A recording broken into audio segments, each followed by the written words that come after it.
Is it a long week here? No, I think it's flu. That's flu, but everything just went flies boom, when you're a certain you know. age, doesn't it? Isn't it mad? So you had a handy week.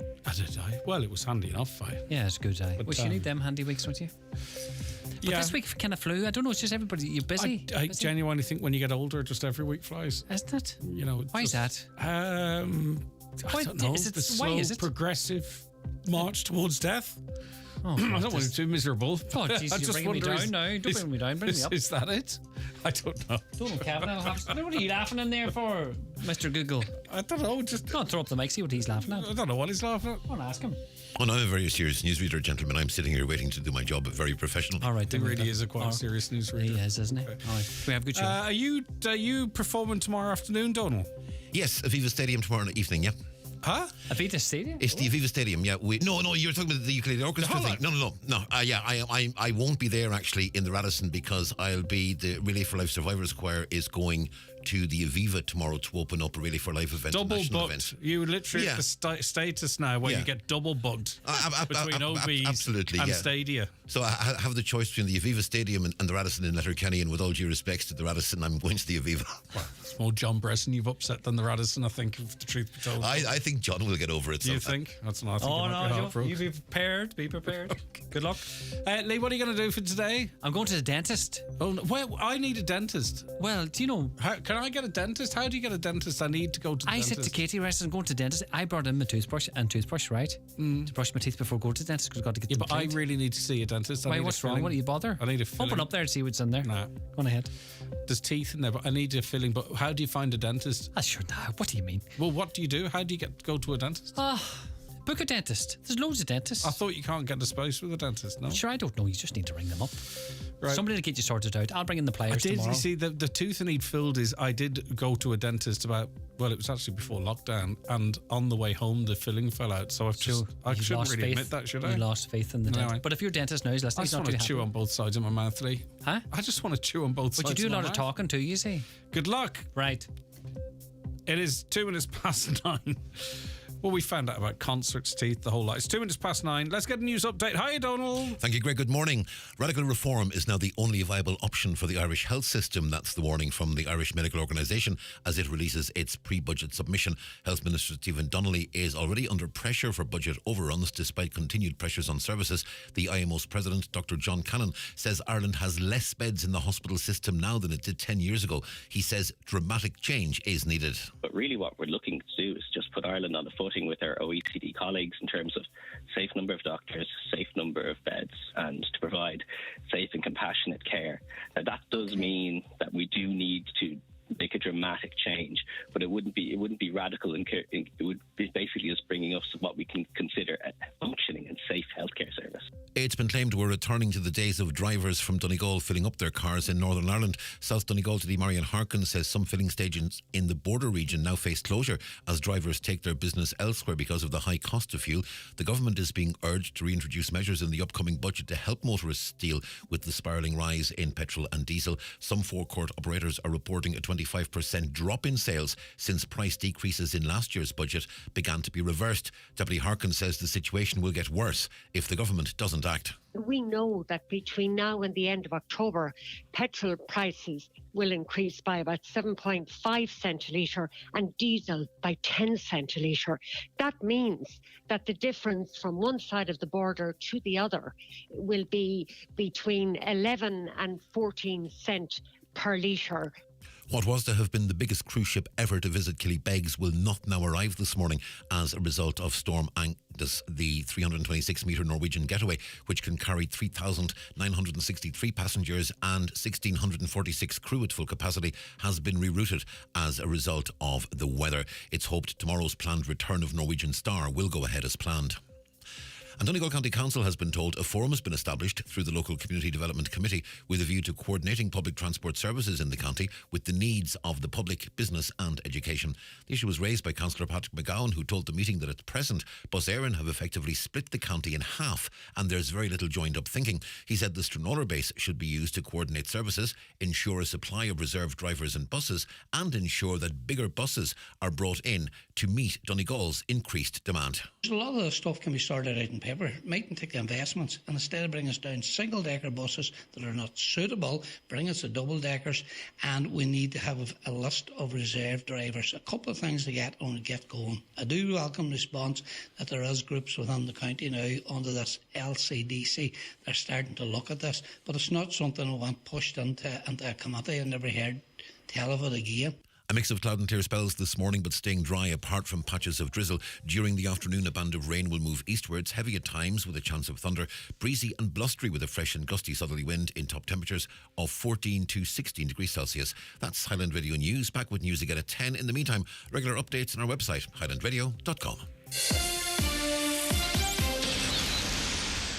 Get laptops from $199 at Curry's. We have laptops for the future boss, all-rounder, coder or creator. Like the HP laptop with Intel Core i5, only $549. Or save €140 on the Asus VivoBook laptop with Intel Core i5 and 512 gig storage, now $959. Shop in-store or online at currys.ie.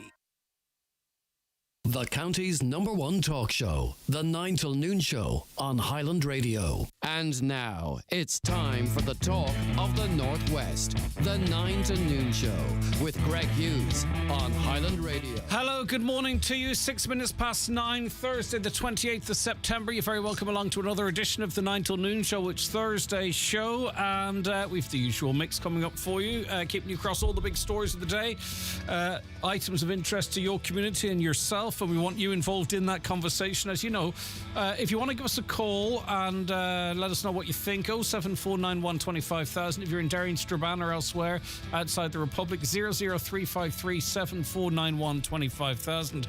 We really want your WhatsApps and your texts to 086 60 25000. Again, from outside the Republic, 00353 86 60 25000. And just to let you know, of course, you can send WhatsApp voice notes to us if you prefer. Just hold down the little speaker and chat away and send it in to us. And you can also email comments at highlandradio.com. I'll grab my chair. It's another busy Thursday morning for newspapers, as you know, well aware at this stage. So let's see what's making the headlines. The Tyrconnell Tribune. Ever since the 1850s, the church ledgers in Fanet have been recording and preserved by the parish priest, but no more because that role was closed out on Sunday morning's grim and unrelenting landscape. Sunday saw the centuries-old legacy being severed in Fanet, with the post of parish priest now confined to history. Nobody left to pass on the torch from countless generations past. Those were the generations that defied the redcoats in penal times, when big congregations flocked to the mass rocks often in the midnight hours. They battled the forces of imperial oppression. The hand of history from that legacy was silently closed on Sunday on a permanent basis for a community that reaches out to more than 2,000 people. An extensive and beautifully written story on a very important issue from John McAteer on the front and inside of the Tyrconnell Tribune there. And John referencing history. And just to let you know that we will be talking history. We haven't done it for a while. We should be doing it more regularly. But anyway, we're going to be talking history with Professor Joe or Dr. Joe a little later on in the programme, so stay tuned for that. I know lots of you love it. The Donegal Democrat, Ronan Wilson, the 9-year-old boy killed in a hit-and-run collision in Bundoran on Sunday night, will be laid to rest today.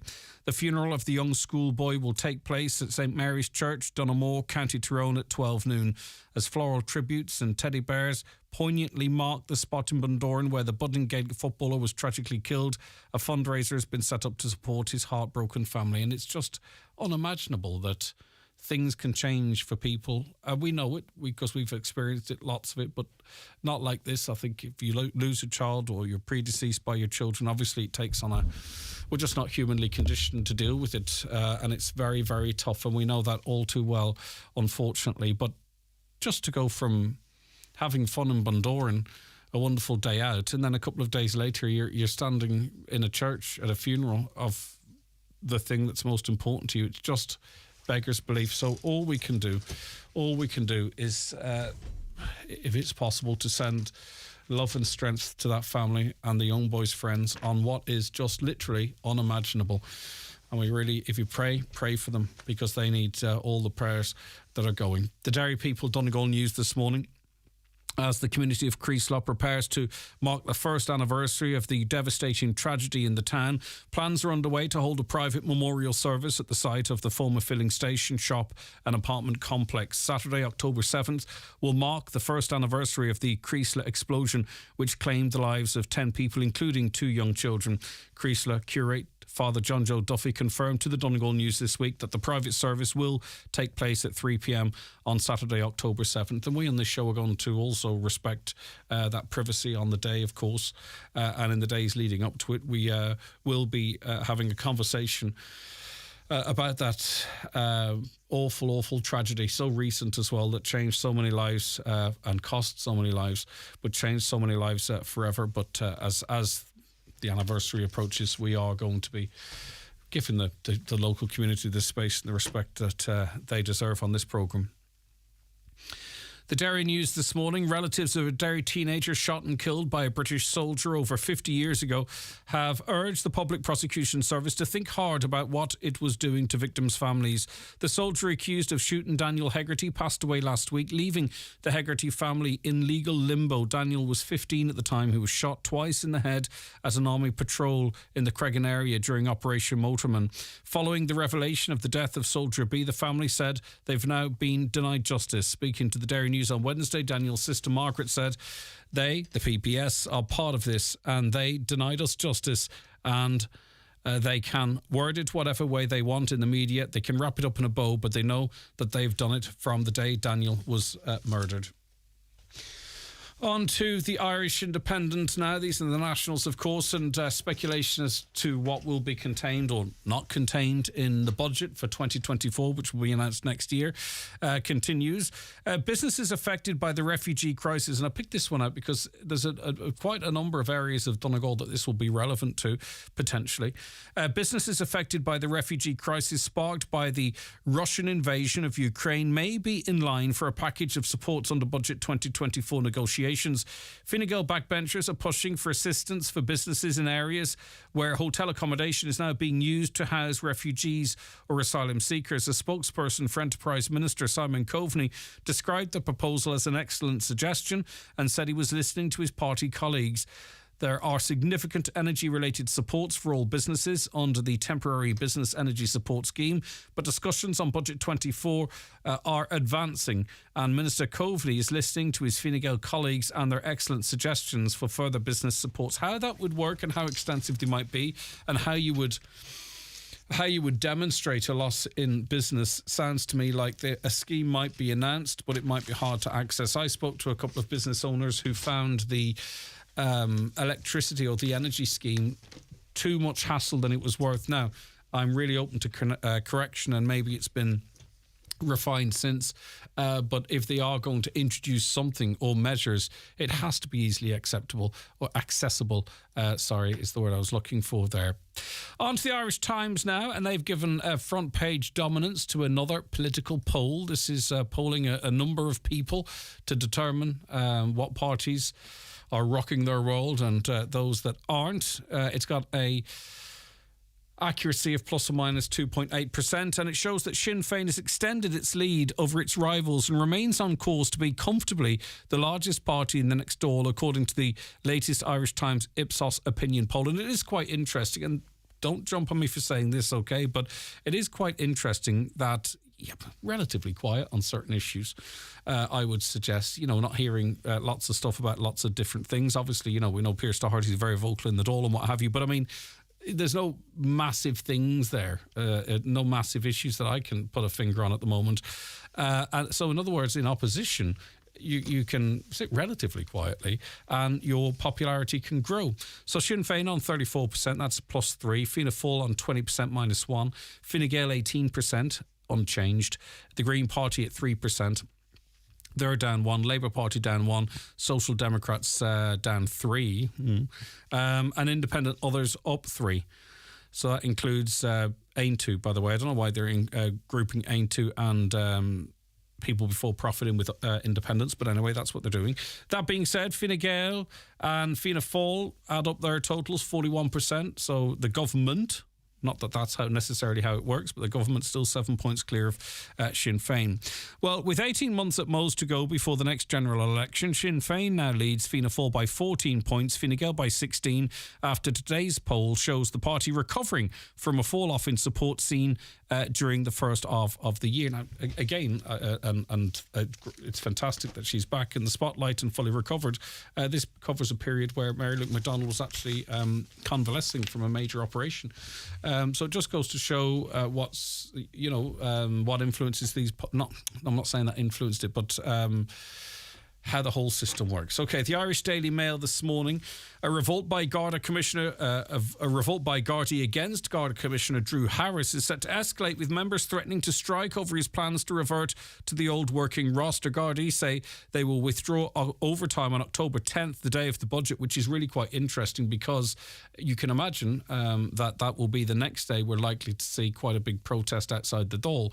There was one as the Dáil returned from summer recess. I would say it's not a coincidence with the conversation that's happening out there that they've chosen budget day, when there probably will be a sizable demonstration, to withdraw overtime.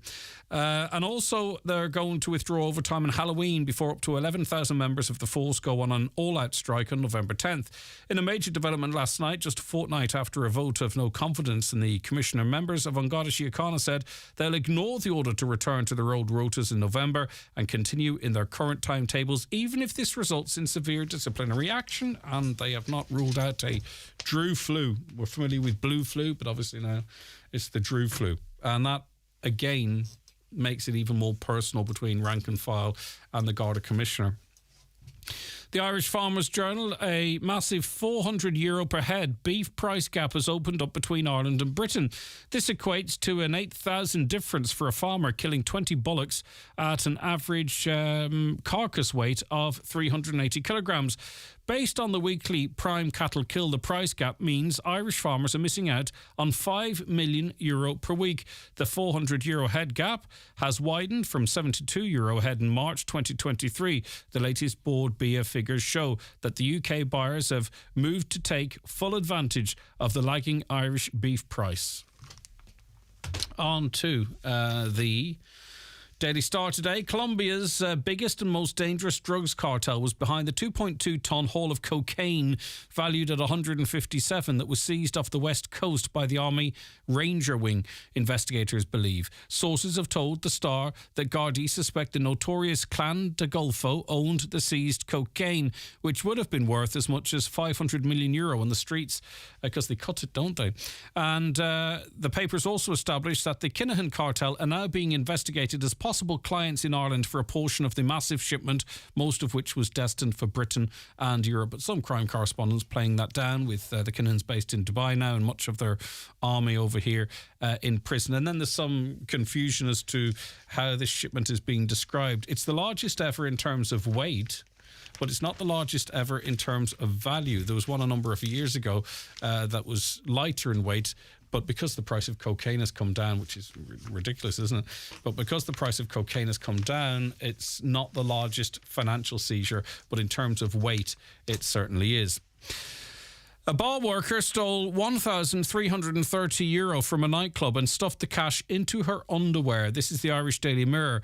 Emmanuel Obgifo lifted the cash from Pulse nightclub and tried to hide it in her bra, but the 19-year-old student was caught by eagle-eyed security staff on CCTV cameras. Ogbifio appeared at Letterkenny District Court charged with stealing. The third-level psychology student was working in the night spot on December 17th last year when she carried out the theft. The court heard Gardaí received a call from the venue's owner to say an employee had been stealing from the till. CCTV footage showed the lady taking money from the till and placing it into her jacket, and it was played to officers. Judge Cunningham handed her a €200 fine and allowed her 6 months to pay the money back in full. Okay. Not the kind of lift you'd be looking for, of course. Right, we'll be back with more in the 9 till noon show after the break. Are courtesy of Kelly Centra Mountaintop Letterkenny, the 2022 C-Store National Off Licence of the Year. Do you currently have vacancies that need urgently filled? Have you tried various ways to find new staff but didn't succeed? Let Highland Radio help you source and fill your current vacancies in the most cost-effective way. Simply sign up to our new job spot and we will tell our listeners about your vacancies both on air and online. Every Monday, Wednesday and Friday during our primetime shows, we will broadcast the latest job opportunities across the Northwest and into counties Derry and Tyrone. All job listings will be available online at highlandradio.com. For more information, contact the advertising team on 07491 25322 or email advertising@highlandradio.com. Highland Radio, we're here for you. One Stop Motor Shop Letterkenny are holding a charity car show and open day this Sunday from 11 a.m. in aid of the Donegal Hospice and Bumblelands Children's Ambulance Service, featuring classic and vintage cars, modified cars, supercars and much more. The Bernard Harbour Show will be live from 12 midday and there's refreshments, goodie bags for exhibitors, bouncy castle for the kids and raffles on the day. So join us this Sunday from 11 a.m. at the One Stop Motor Shop Charity Car Show. Opening this weekend in Bundoran. World Matchmaking Festival in 4 venues with the Tumbling Paddies, Derek Ryan, David James, Johnny Brady, Cian Rosny, ABBA-esque, Blind Date, Speed Dating and much, much more. Tickets at the door. Log on to showtours.ie for full details. Discover Cooney's Home Interiors, where your dream space comes to life. See it, love it, own it. Our suites, tables, beds and accessories are all ready to impress. With fast delivery to your door, your perfect home is just a visit away. Cooney's Home Interiors, your style, your way. Save up to €100 this week at CallahansElectrical.com with discount codes. Code Highland20 for purchases over $229, Highland30 when you spend over $399, and Highland100 for sales over €1,000. Shop and save online at CallahansElectrical.com with your exclusive Highland Radio discount code. Highland Radio time checks with Expressway. Travel Route 32 from Letterkenny to Dublin when you book online and travel for less.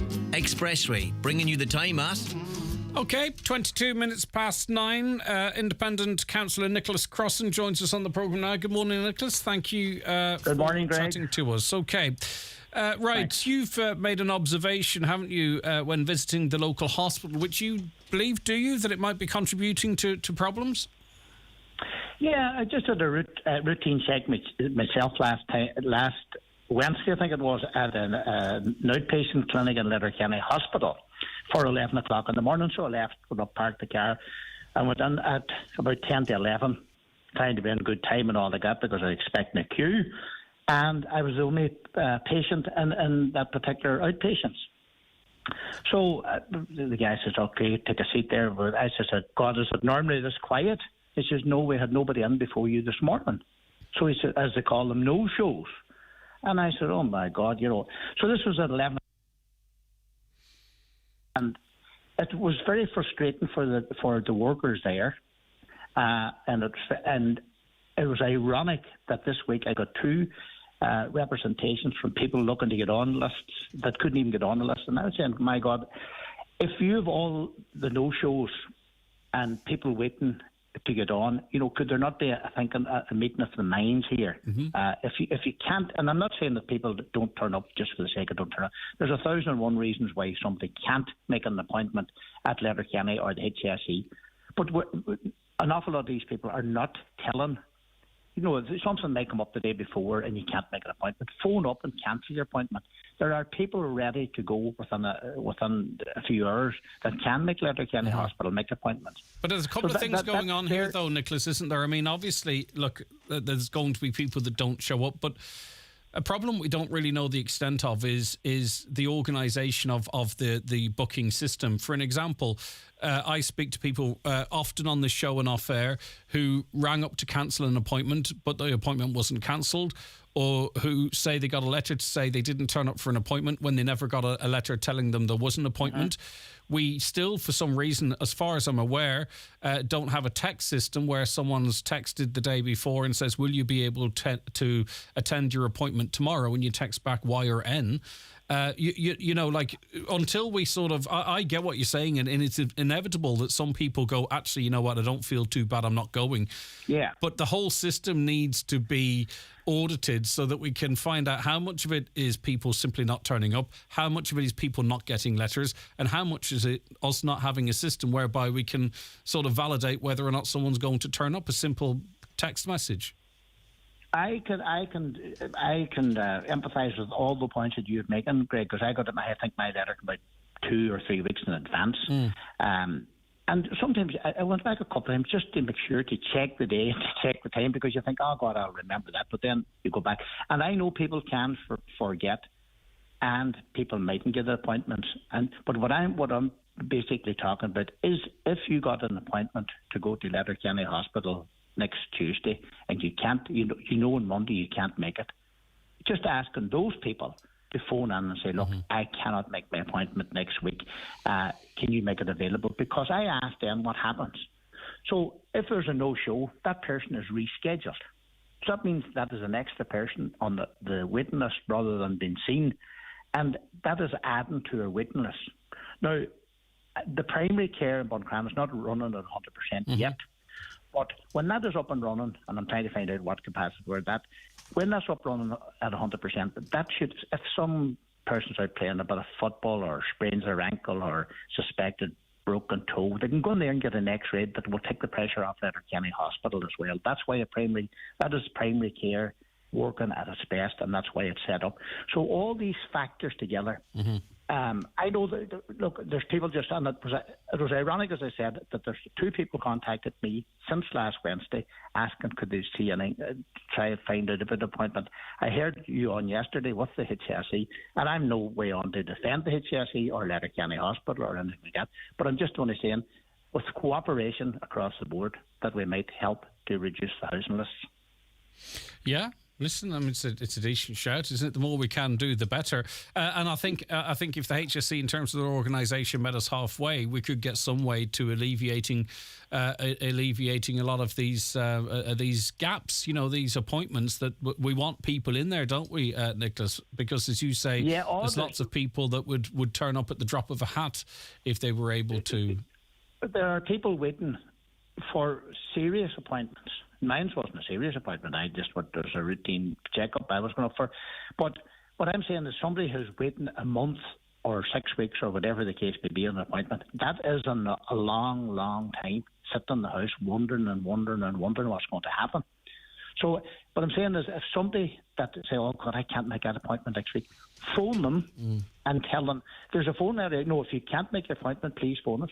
I could see actual frustration with the workers on there last week, and I'd have to say, when I went on, the service or the treatment is second to none. I would have to say, the particular patients I was on, unbelievable treatment we got. I was sitting, there's a guy come on after me, so he says it was from Letterkenny. He says very quiet, and I was telling him the story, just, you know.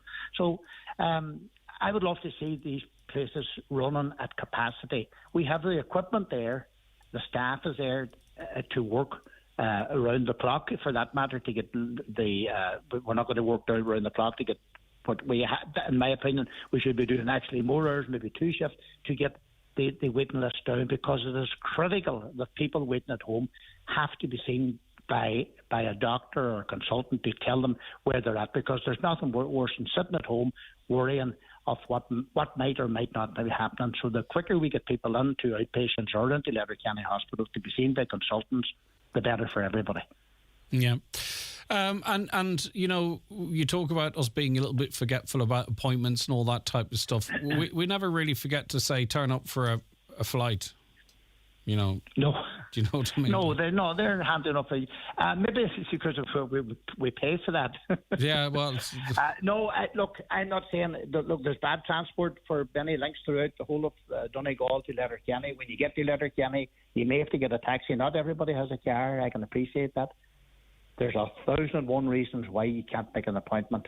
All I'm saying is, anybody that has just for some reason that they can't make the appointment, they know a day and a 2 in advance, is contact the specific department that they're going to and tell them, and then it goes back to the hospital staff to get another person and a reappointment. And I think that would help. That would help the people at home as well, Greg. Okay, well, listen, thanks very much for your comments. A number of people agreeing with you. Dolores on Facebook, I got my appointment on the 19th of September for November. I never miss any of my appointments. Your speaker is right. I, too, have noticed this. I recently went to see a cardiologist, and it was 12 noon, and he said I was the second person he saw that day as others didn't show up. He asked when I got my notification and was wondering if the post was the issue. The issue is people are asked if they want kept on a waiting list, and they say yes, and it's 2 or 3 years later by the time they get an appointment, by which time they forgot what it was for. I'm not sure that's, in the area you were going, I'm not sure that's a factor there. Now, I could be wrong. No, anybody that cannot, if you can't make an appointment a day or two or a week in advance, you know you can't make it. Something can crop up, there's a million one. Just please tell the relevant department in the hospital that you can't make the department, or you can't make that appointment. Could they reschedule you and use your appointment for somebody else to be treated? That's all I'm asking, Greg. All right, listen, thank you very much for your time. I do appreciate it. Councillor Nicholas Crossan there. Watch the show live now on YouTube, Facebook and at highlandradio.com. On this week's Business Matters, I'll be talking to the owner of Kaki Evin in Gweedore, Evin O'D, and the Executive Director of Asia Matters, Martin Murray. So join me, Kieran O'Donnell, for Business Matters on Sunday evening after the 6 o'clock news. The Business Matters podcast is also available to download at highlandradio.com. Business Matters in association with ATU Donegal Faculty of Business. Now is the time to realise your potential by enrolling on the part-time degree in business. Only 3 years with 1 evening per week on campus and another online. Open up your future by contacting the faculty office on 9186206 or visit lyit.ie today. Brian McCormick, Sports and Leisure, your football specialist. Adidas football boots in many ranges like Crazy Fast, Copa Pure and Predator Accuracy. Puma King Ultimate, King Top, King Future Match for kids and adults. Available in a mixture of soft and firm ground. Adidas socks and shorts, gum shields that can be remolded to improve fit. Match up your boots with Adidas or O'Neill's set of socks and shorts. Brian McCormick Sports, your football specialist. Click on bmcsports.ie or call in Main Street, Letterkenny. Here at House to Home Interiors Bridgend, we are celebrating becoming a sister company of Braden's Furniture Moville. So, for the month of September, we will be marking this occasion with in-house offers, and we will be having weekly and monthly giveaways. Call in to House to Home Interiors Bridgend, only 20 minutes drive from Letterkenny, for all your home furnishing and floor covering needs. More and more people are moving to rural Ireland, but we're not here in Donegal for a slower pace of life. We're here because rural Ireland is alive. Brimming with ideas and energy. The only thing holding us back is slow broadband. It's CAT. Pure glacial. So why wait? Imagine broadband speed gives us the freedom to connect without compromises. Imagine Broadband is connecting homes and businesses in your community right now. For better service and faster broadband faster, switch to imagine.ie. Imagine. Faster broadband faster. Subject to location and availability. Hey, you're very welcome back. Can you please ask your listeners, I walk every day Donegal town in the forest. People tell me to stop it now to the middle of November as it's rutting season and deers cross and could attack you. Is this true? So is it safe to walk in forests where deers are present at this time of year? Asks a caller. Typical government mouthpiece. Is an independent, not a government member, but blaming the public again for the inadequacies. I can't say the word. Inadequacies under investment and decades of neglect in the health service. We have the same government on different forms, and yet it's the public's fault. Another amazing you didn't report on the news about a standoff in Ballina where a foreign man held someone as hostage, but sure, that's racist talking about that. It's not. It's just in Ballina. Tune into Midwest Radio. I'm sure they'll have plenty on that. But also there is, and you may have got your information from Twitter, the man may have a foreign name, but I don't know if he's a foreigner. He could have lived here for 30 years. That's what the judicial process is all about. He's in police custody. It'll be investigated. It is not Twitter or X, as it's called here. We cannot start talking about active investigations. It's literally against the law to get into the specifics of it. Conall Shovlin joins us on the programme now. Good morning, Conall. Thanks for your time. We're talking about proposals for social housing next to the Dolman Centre in Kilclooney, Portneuf. What's your take on this? What's your involvement in this, Conal? Well, Yarn Portneuf Respect Community Co-op was established in '95 to improve the social and economic needs of the area, and we were successful in doing the Dolman Centre there, and it's a very successful community centre. And when we looked at other things, and housing seems to be a big issue because it's a big holiday home area, and young people find it very hard to get on the housing ladder.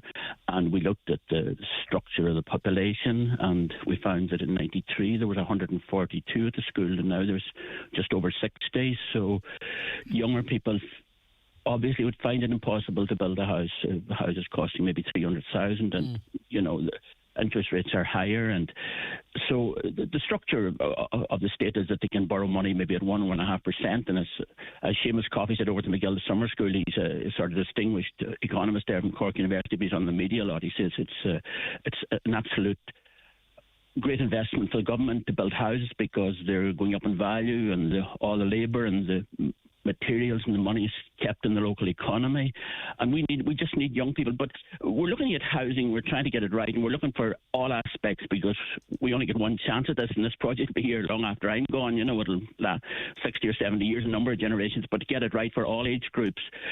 And the area has an awful lot to offer, even in Kilclooney itself, which wasn't designated as an area for housing previously. It was more bigger town, it's just a small area. But it has, the Dolman Centre there is a very good community centre, and the child play area, and you have the church, and you have a pub, and you have Yarn Beach 5 minutes away, and you have all the facilities there. Now they've done great work in there with motorised chairs and all that, so people can go out on the beach if they are unable to walk the beach. They can, and it's there, and you have an awful lot going for it, and we think that housing now is a big part of it, and we're working with the council, and we're just taking one step at a time and trying to get it right, and to get them to we have a site located, and so we're working very well actually with them, to try to get it done, and this we think the money is there to do it. In terms of housing provision, this is sort of back to the future or back to the past. This was very successfully employed right across the county in the past,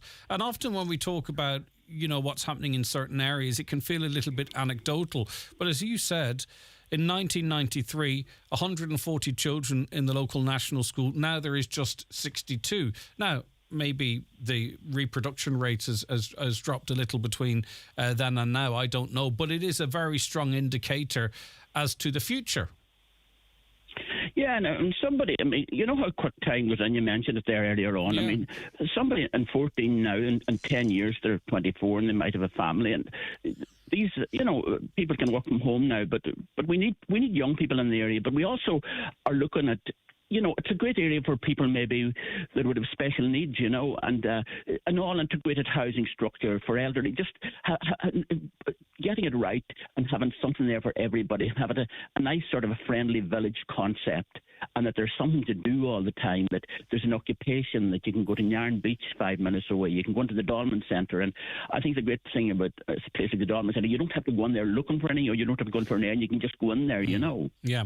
And that type of friendliness is important. It's a year-round population, because that is the heart and soul of any community. So when we talk of proposals, are they advanced in any way, or are we at the start of this, Conal? And pardon my ignorance on this, but obviously a lot of conversation has happened. So how advanced are these proposals? These things take time. The biggest mistake any of us can be in is in a massive rush to get things done next week. We started this about a year ago, negotiating with the council, and we have a very good relationship.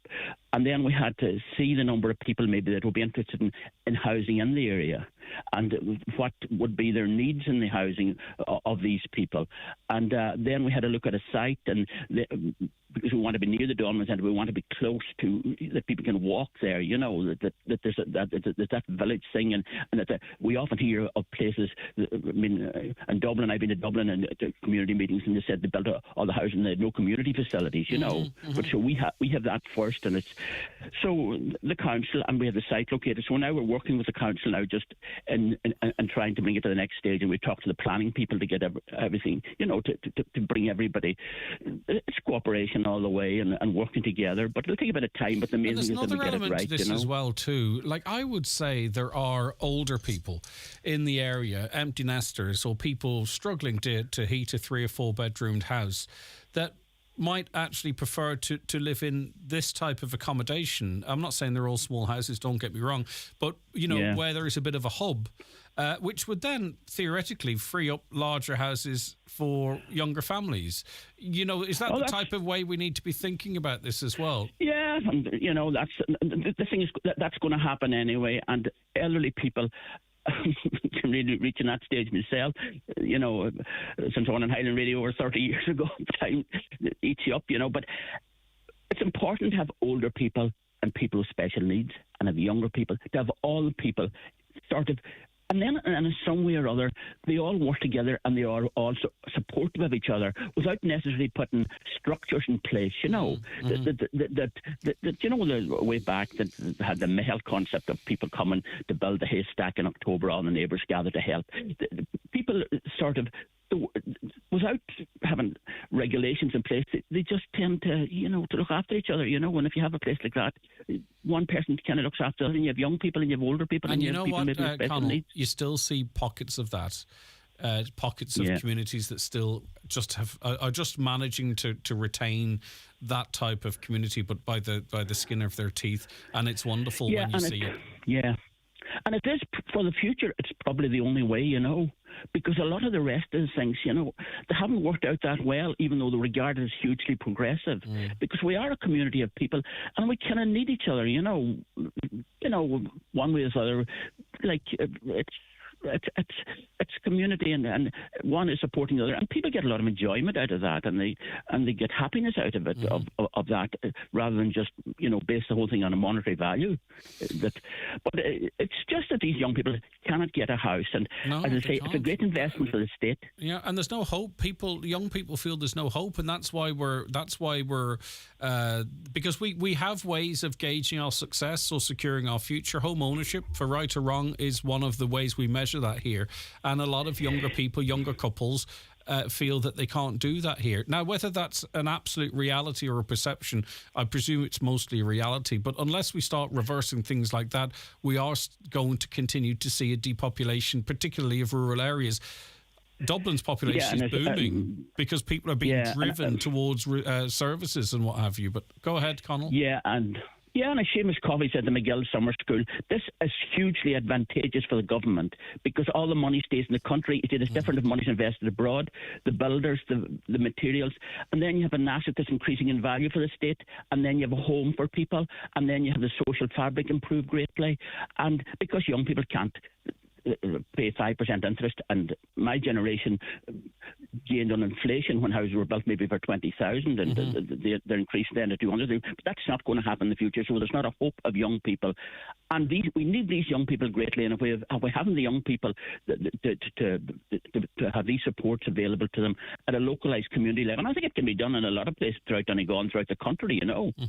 Okay. To look at it in that context, All right, well, it's a medium game, and hopefully it's successful because it. Yeah, so as I say, we're very happy with our relationship with the council, and they've been very helpful to us and supporting us and getting it right, going all along. But we just must get it right, and there's no point in rushing it, because if you do, sometimes it doesn't work out as well as if you take your time and just think of everything, and look at other projects throughout the country that's similar to ours and all that, and think of all the different generations and the different needs of the different people, whether it's young, whether it's older people with special needs, or everything. Just incorporate all aspects of the needs of society into it. I'm a big fan of community involvement in things. The more the community drive things, I think the more chance they have of success or actually even happening. Connell, thank you so much for your time. Connell Shoveling there, talking about proposals for housing, and it's not today or tomorrow, but social housing close to the Dolman Centre there in Kilclooney, Portneuf. They're working closely with the council, have been for a year, but as Connell said, it's a medium to long-term game.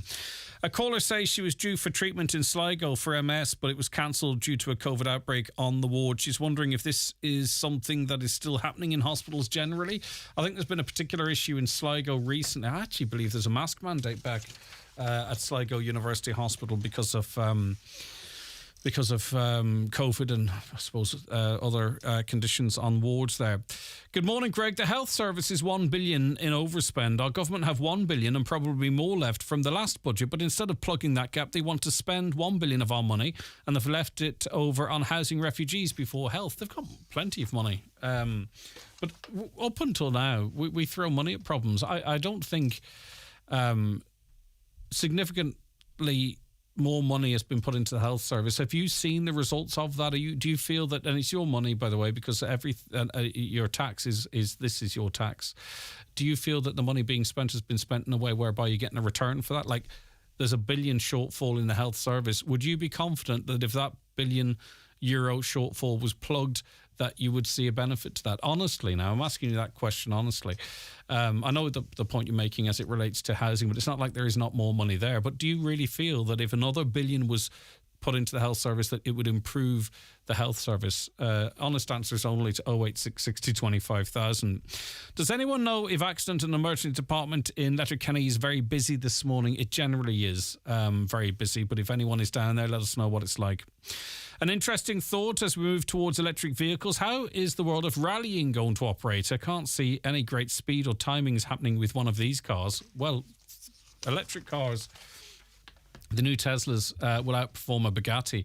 Electric cars have massive acceleration and speed, and already there is Formula E, I believe it's called, where it's like Formula One, but it's electric cars. I don't think that's going to be a problem in terms of motorsport, but purists won't like a change from internal combustion engines. A caller says, I lived in County Kerry for a few years and was amazed at how positive and happy the people were down there compared to Donegal. They would often throw compliments at you saying, you look lovely, when sometimes you didn't feel so lovely. They would often follow you with, have a great day, or enjoy the rest of your day or night. I found this really lovely, encouraging and polite, being complimentary, happy and positive. Reflecting on these words as the day went on just made my heart smile. It is Compliments Day tomorrow, okay? National Compliments Day. Right, okay. Barry Roach is Southern correspondent of the Irish Times. Good morning, Barry. Thanks so much for your time today. Good morning, Greg. How are you doing? I am doing good. This story is absolutely everywhere, but I suppose briefly, just give us an overview, sort of in a context to what's been happening in relation to this drug seizure over the last couple of days. Well, I suppose the story sort of kicks off in terms of media awareness, certainly, I suppose, on Sunday night when a trawler called the Castlemore ran aground on a sandbank off Blackwater in County Wexford, a sandbank called the Moneyweights, and they had to be rescued by the Irish Coast Guard Helicopter Rescue 117 from Waterford. They were winched off. There were two chaps on board, a 6-year-old Briton and a 30-year-old or 31-year-old Eastern European man. And when they landed, they were winched onto the Irish Naval ship, the Ellie William Butler Yeats, which had been shadowing them because there were suspicions that they were partaking in this drug smuggling operation, that they were going to rendezvous with a mothership, as it were. So they were arrested on Sunday night into Monday morning. And then it turned out this bulk carrier called the MV Matthew, which had sailed from South America on the 18th of August and was entering Irish waters over the weekend. She lost power going up the Irish Sea, lost power around Arklow, drifted back down past Wexford around the corner or into off Waterford. And the next thing we discovered was that she was being boarded by Army Rangers who fast roped down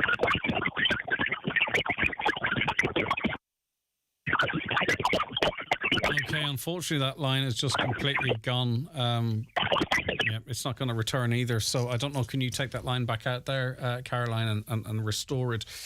Okay, we'll get back hopefully to Barry Roach after these. Enter the Virgin Media Playhouse and unleash our best offers. It's time to play with our €100 gift voucher to spend your way when you choose full fibre 500 meg broadband for just €39 a month for 12 months and no activation fee. So switch today at virginmedia.ie.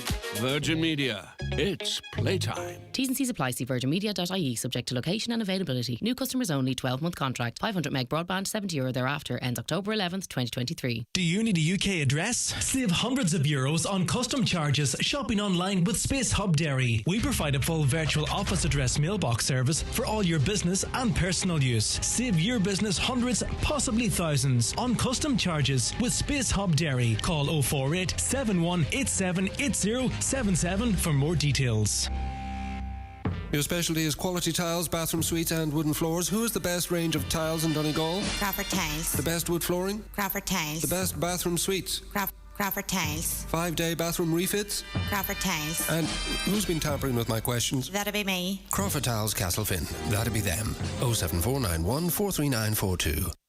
Wake up, wake up. It's Mattress Madness at Easy Living Furniture with up to 50% off all mattresses, pillows and mattress protectors. With 0% interest-free finance available, now is the perfect time to gift yourself a better night's sleep with the mattress of your dreams. Speak to one of our sleep specialists today. Massive mattress sale now on with all mattresses reduced in Easy Living Furniture. Presently Retail Park or online at easylivingfurniture.co.uk.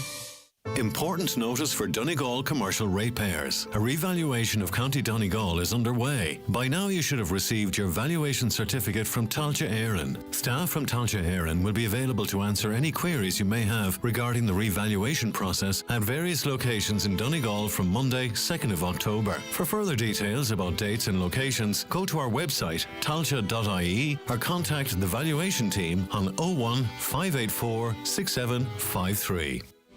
The eagerly anticipated brand new production of the Broadway smash hit musical Sister Act is on its way to the Bord Gáis Energy Theatre in Dublin. Join Highland Radio as we make way to this unforgettable show on Friday 23rd of February 2024. Your trip includes luxury transfers, bed and breakfast at the 4-star City North Hotel in Dublin, your ticket to the show and a shopping trip to Dublin City Centre. For more information, call Highland Radio on 074 91 25000 or visit highlandradio.com. Now we can go back to Barry. Barry, sorry about that. I don't know what happened. Southern correspondent of the Irish Times. So you were describing to us how the authorities became aware of this this vessel. Yeah, I think we were off Ballycotton when the Army Rangers landed on board the ship. And what we've learned since is that not only did they take control of the ship, but they actually foiled an attempt by the crew to burn the cocaine. They had loaded some of the bales of cocaine, which was 2.2 tons of it there, with valued by the Gardaí at 157 million. But they had put some of that cocaine into a lifeboat and poured some accelerant, possibly diesel, over, tried to set it alight. But the Rangers were quick off the mark when they landed on the ship to control the bridge, but also got fire extinguishers and extinguished the blaze. So the cocaine was saved or preserved as evidence. The boat is coming to Cork, into Marina Point down near Cove, and she was secured there with an armed support unit of Gardaí, forming a perimeter around on Tuesday night into Wednesday morning, and then Gardaí from the Garda National Drugs Organised Crime Bureau began unloading her, and it took them about 8 hours to carry off around 90 bales of cocaine, of what's suspected cocaine, 25 kilo bales, as it were. That's gone to Dublin. Samples will be taken to Forensic Science Ireland to establish that, confirm it is cocaine, but also to establish its purity, which ultimately will give some sort of street value at the end of the day for the seizure. Now, sorry, I beg your pardon, Barry, go ahead. Well, there was some drama on Monday night off Waterford when the ship sent out an emergency call to have a crew member evacuated for a medical emergency. It turned out to be the captain. It seems initially it was reported he had some sort of blackout and fell, but it seems he may have very well been the victim of a row or an assault. He was airlifted by Rescue 117, the helicopter from Waterford that had already rescued the two chaps off the trawler off Wexford. He was brought to Waterford University Hospital Monday night. His injuries weren't serious. He was discharged on Tuesday morning, but he was arrested by Gardaí. Apparently he had a bag with him containing something like $50,000 or $60,000. He's in custody in Wexford with the other two men. And then last night we heard that Gardaí here in Cork, again officers from the Garda National Drugs Organised Crime Bureau, I'm getting the hang of it eventually, they arrested 3 chaps on board, the 3 officers, the chief officer, first officer and the second officer. 2 of those guys are Ukrainian, 1 is Iranian. 1 has been taken to Fermoy in North Cork for questioning. The other 2 are taken to Cove.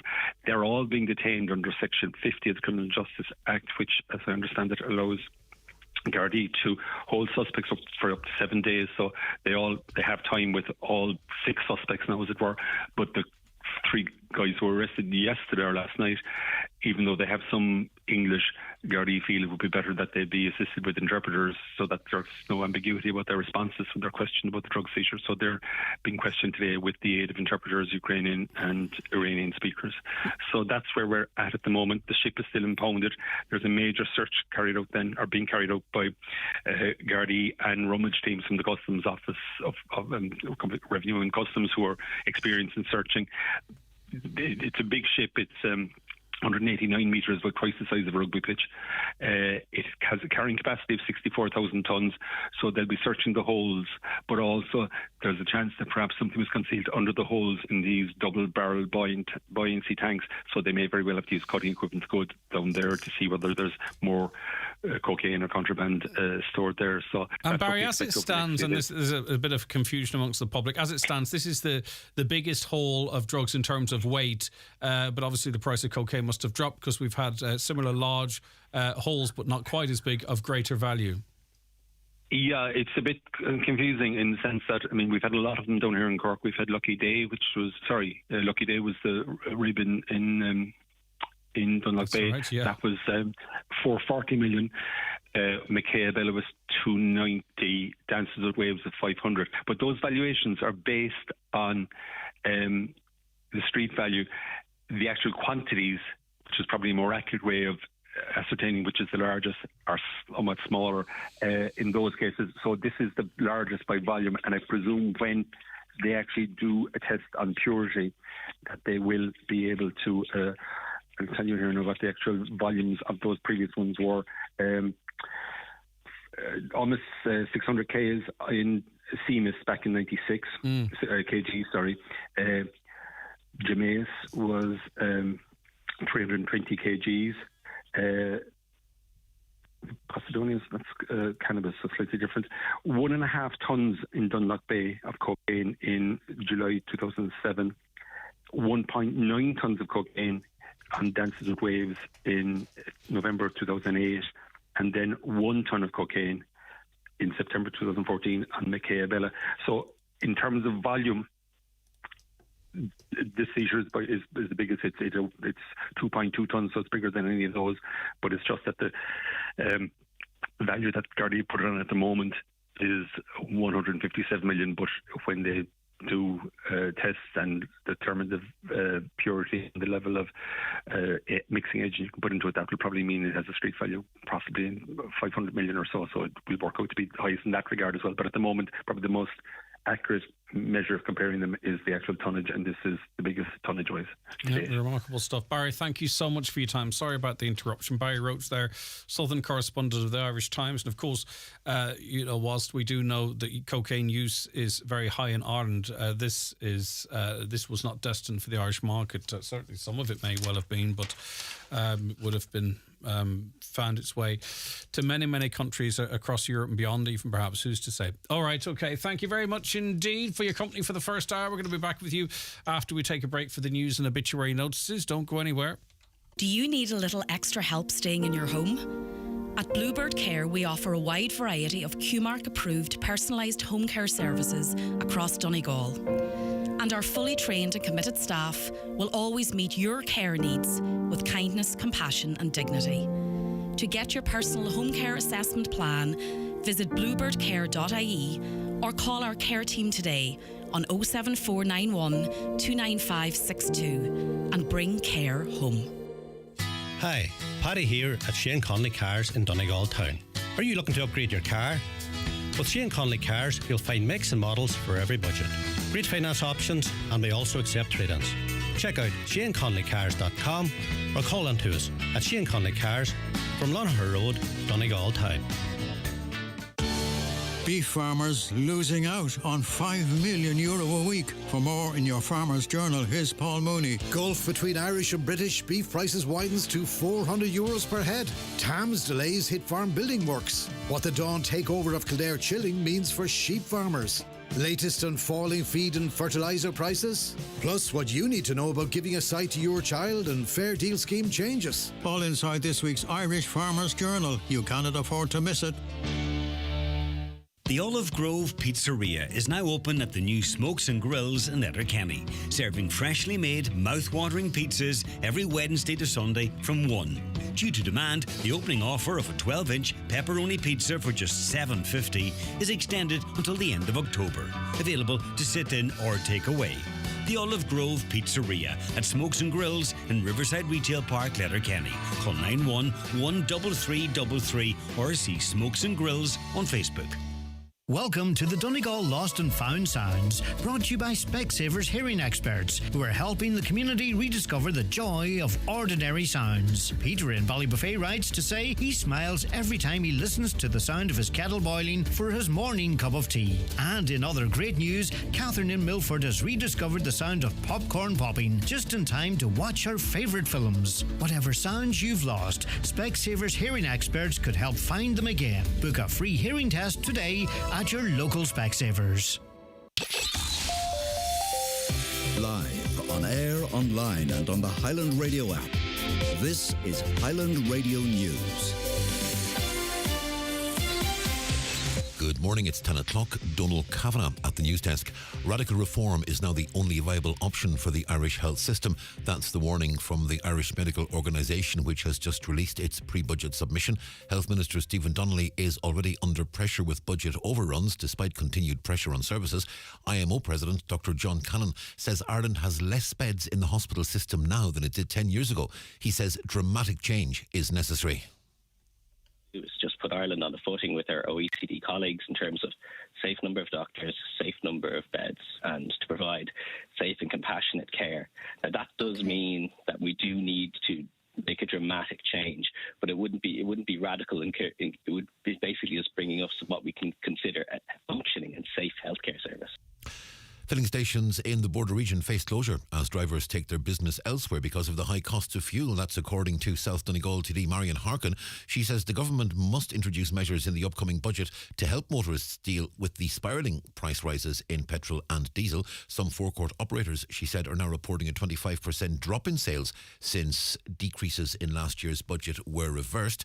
Deputy Harkin says if the situation doesn't change, then more and more drivers will cross the border. We know that between now and the end of October, petrol prices will increase by about 7.5 cents a litre and diesel by 10 cents a litre. That means that the difference from one side of the border to the other will be between 11 and 14 cents per litre. Well, last night a Sinn Féin motion calling on the government to reverse its planned increases in petrol and diesel prices as a result of the changes in excise fell when a government amendment was passed instead. Donegal County Council has been told a forum's been established through the local Community Development Committee with a view to coordinating public transport services in Donegal with the needs of the public, business and education. The issue was raised at the Council's monthly meeting by Councillor Patrick McGowan, who told members that at present Bus Éireann have effectively split the county in half and claimed there is no joined-up thinking. He said the Stranraer base should be used to coordinate services, ensure a supply of reserve drivers and buses, and ensure that buses with more capacity are brought in to meet the increased demand in Donegal. A lot of the stuff can be sorted out in paper. It mightn't take the investments, and instead of bringing us down single-decker buses that are not suitable, bring us to double-deckers, and we need to have a list of reserve drivers. A couple of things to get going. I do welcome response that there is groups within the county now under this LCDC. They're starting to look at this, but it's not something we want pushed into a committee. I never heard tell of it again. What was to have been the biggest cruise ship ever to visit Killybegs has not arrived this morning as a result of Storm Angus. The 326-metre Norwegian Getaway, which can carry almost 4,000 passengers, has been rerouted as a result of the weather. It's hoped the planned return of the 2,300 capacity Norwegian Star will proceed as planned tomorrow. The Justice Minister says the decision of rank-and-file Gardaí to pull overtime hours every Tuesday in October is regrettable. The GRA will also effectively strike on the 10th of November if there's no resolution to a dispute over rosters. Gardaí plan to withdraw labour on that date in what's being called the Drew Flu. Justice Minister Helen McEntee is calling on all sides to get back around the table. Yesterday's decision is regrettable. I think the facts are very clear here. There's nobody, and that means the Garda Commissioner nor the Garda associations, who believe that either the current roster or the previous and incumbent roster is the right roster moving forward. We all want to negotiate a new roster that is suitable for the needs of the public today, and that of course works for members of An Garda Síochána. The only way that that can be found is through negotiation. An estimated 1.2 tonnes of litter was removed from beaches in Donegal during the recent Big Beach Clean. Nationally, 7,700 volunteers joined forces. 46 tonnes of litter collected across the country. With more details, here's Michaela Clark. In Donegal, 14 groups and 200 volunteers removed an estimated 1.3 tonne of marine litter. Clean-ups happened in various locations, including in Falcara. In Clonmany National School joined a Clean Coast officer for a talk and clean-up of Tulla Bay. A total of 11 bags of rubbish were collected. The Armore Clean Coast group were joined by 2 local schools carrying out clean-ups on 2 beaches, while volunteers from the Glengall Community Centre came together to clean up their local pier and beach. 20 bags of litter were collected, with one volunteer coming upon a €50 note. Weather forecast, a mix of cloud and clear spells this morning, but staying dry apart from patches of drizzle. This afternoon, however, a band of rain will move eastwards across the region, heavy at times with thunder possible, becoming breezy and blustery with a fresh and gusty southerly wind developing in top temperatures of 14 to 16 degrees Celsius. This evening, winds will ease and the rain will clear eastwards with clear spells and scattered showers following. And that's Highland Radio News. We're back with news headlines again at 11. Regular updates through the morning on our website, highlandradio.com. But for now, from the news team, have a very good day. The obituary notices for this Thursday morning, the 28th of September. The deaths have occurred in Fairborn, Ohio, USA, of Tommy McGuinness, formerly of Cooldaff, County Donegal, and his wife, Kay McGuinness. Funeral Mass will take place on Monday in St Mary's Church, Buchan, Cooldaff at 11 o'clock, followed by the interment of ashes in the adjoining cemetery. Funeral Mass can be viewed live on cooldaffparish.com. All inquiries please to Liam Collins, funeral directors. The death has occurred of Alan Latta, formerly of 190 Hillcrest, Kilfennan, Derry. Service of Thanksgiving at his parents' home at 3 Emerson Gardens, Waterside, on Saturday at 12 noon, followed by burial in Altmagovan Cemetery. Family flowers only please. Donations in lieu if desired to the Foyle Hospice, care of Mrs. Ruth Hay, funeral director. The death has taken place of Noel Wiley, Colleen Letterkenny. Noel's remains will repose at his late residence from 2 o'clock this afternoon, with house private to family only please. Funeral service of Thanksgiving tomorrow afternoon at Trinity Presbyterian Church, Main Street, Letterkenny at 2 o'clock, followed by interment in Gortley Cemetery. Family flowers only please. Donations in lieu of flowers if desired to the Donegal Hospice, care of any family member.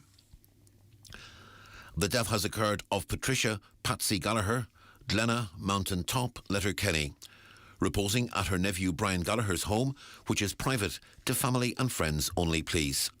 Removal from there this evening, going to St Eunan's Cathedral, Letterkenny for 6 o'clock to repose overnight. Funeral Mass tomorrow afternoon at 1 o'clock, with burial afterwards in the family plot at Conwell Cemetery. The funeral Mass can be viewed live on the parish webcam. The death has occurred of Sister Eileen Byrne, SSL, St Louis Convent, Monaghan Town, and formerly of Stranorlar. Requiem Mass this morning in St McCartan's Cathedral, Monaghan at 11 o'clock, followed by burial in Latnurcan Cemetery. The Mass can be viewed online on mcnmedia.tv.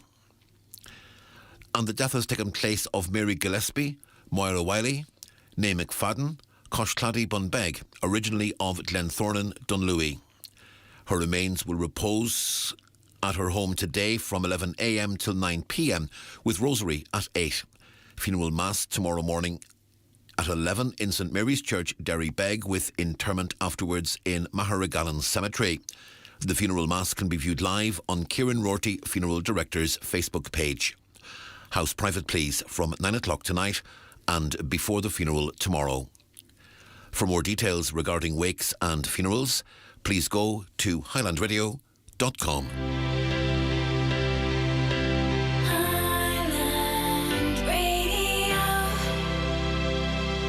For unbelievable value, head to Aldi this Halloween with great value pumpkins in store now.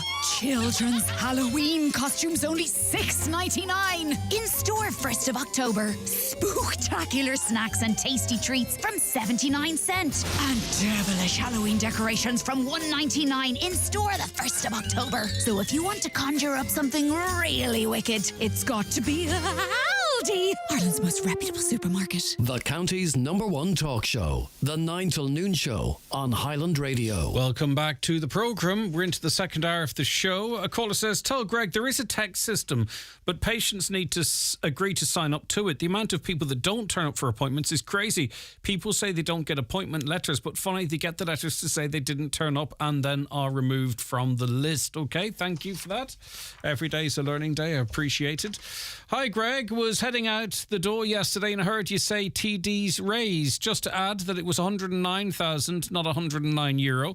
I don't think TDs know how much a pint of milk is, let alone an increase of €109. Sure back when Minister Finance Brendan Scowlin Howlin was chasing down unpaid Dole ball bills. The rest is history. Fair play to Connell and that community for being proactive in trying to push the council to build social housing. The council has its head in the sand. Over 1,000 council houses of Micah.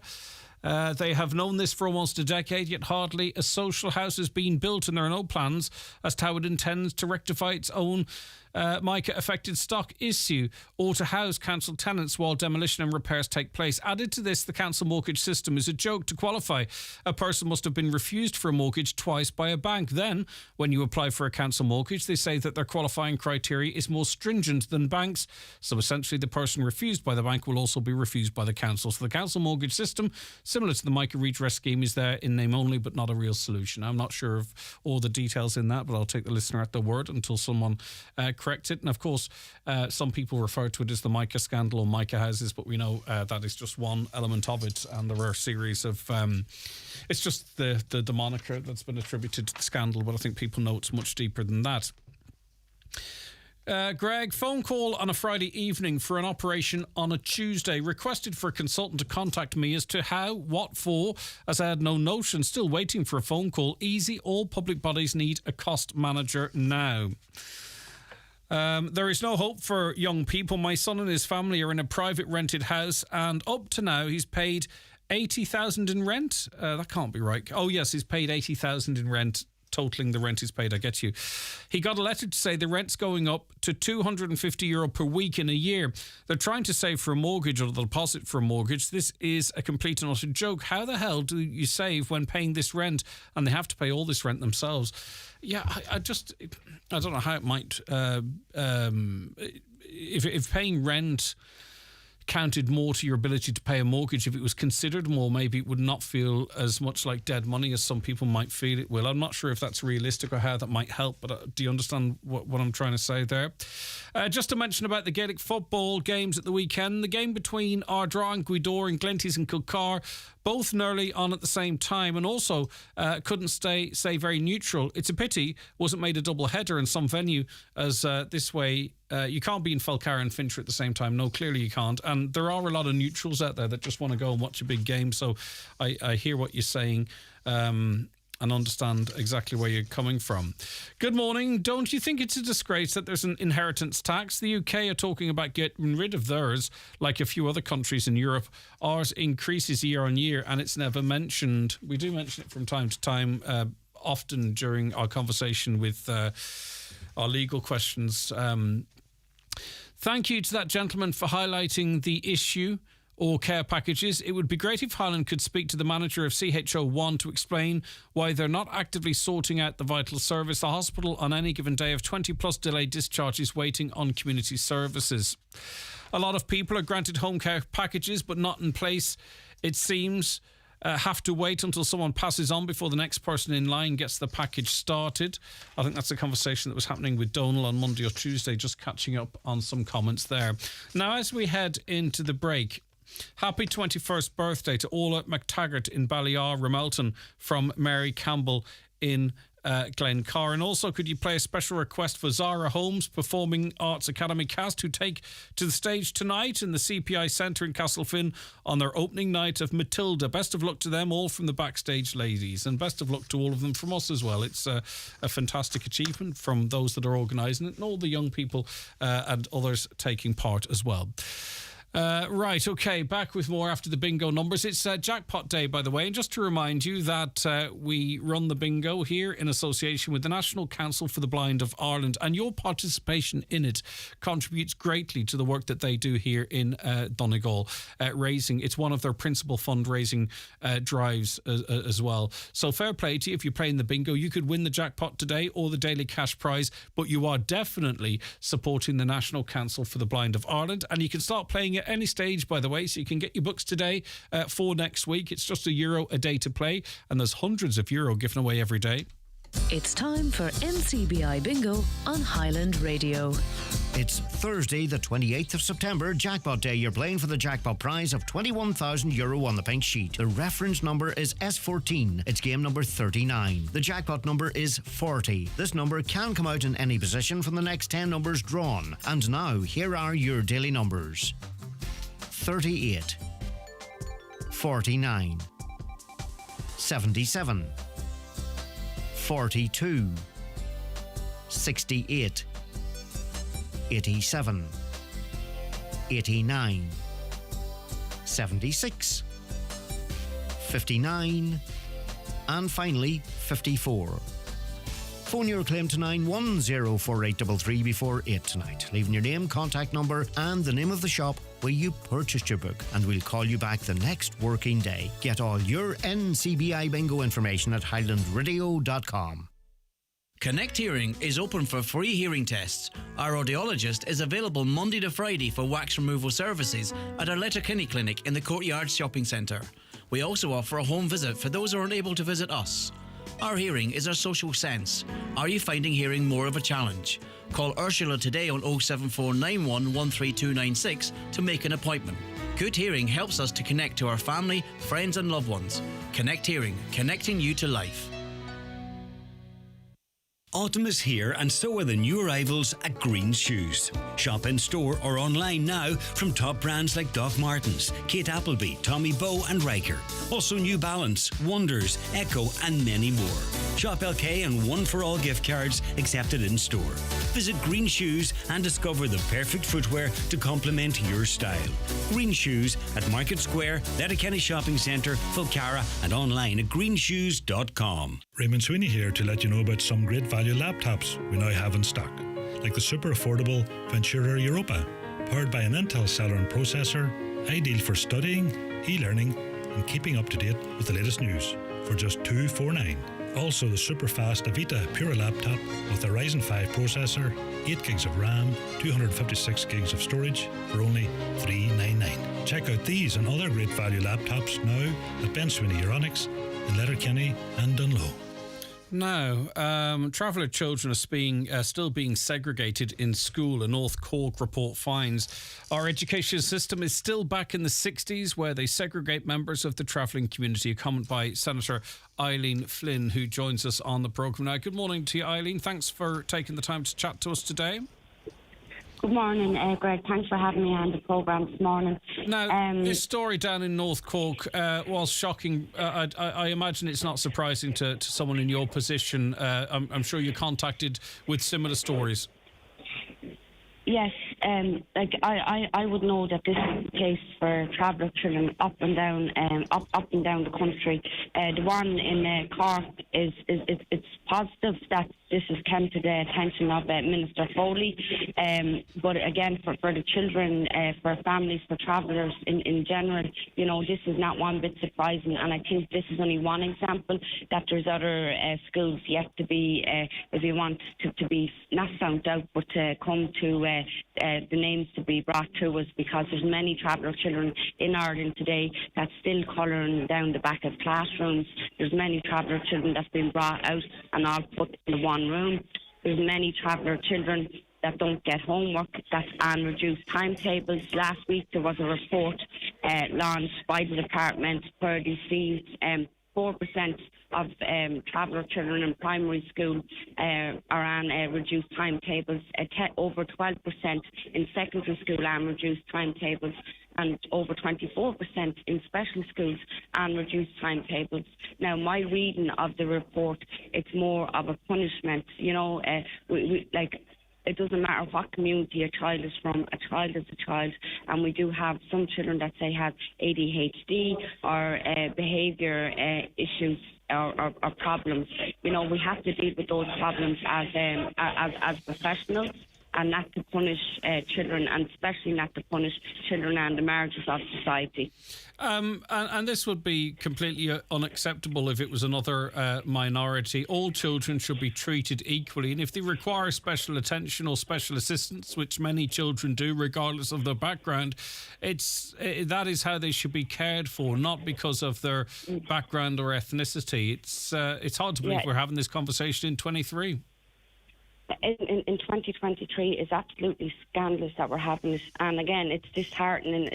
And you know, for me, Greg, you know, I go back and forward to the site that I come from, the site that I belong in Dublin, and to see that my brother's kids is treated less, to see that members of the community that I was born and reared in, and I know is one of the best communities like in the world when it comes to love, when it comes to family support for each other, you know, and yet like for our children to be treated less, and that genuinely happens from the cradle to the grave for members of the traveller community. It's something that the community is used to, and it's not even surprising.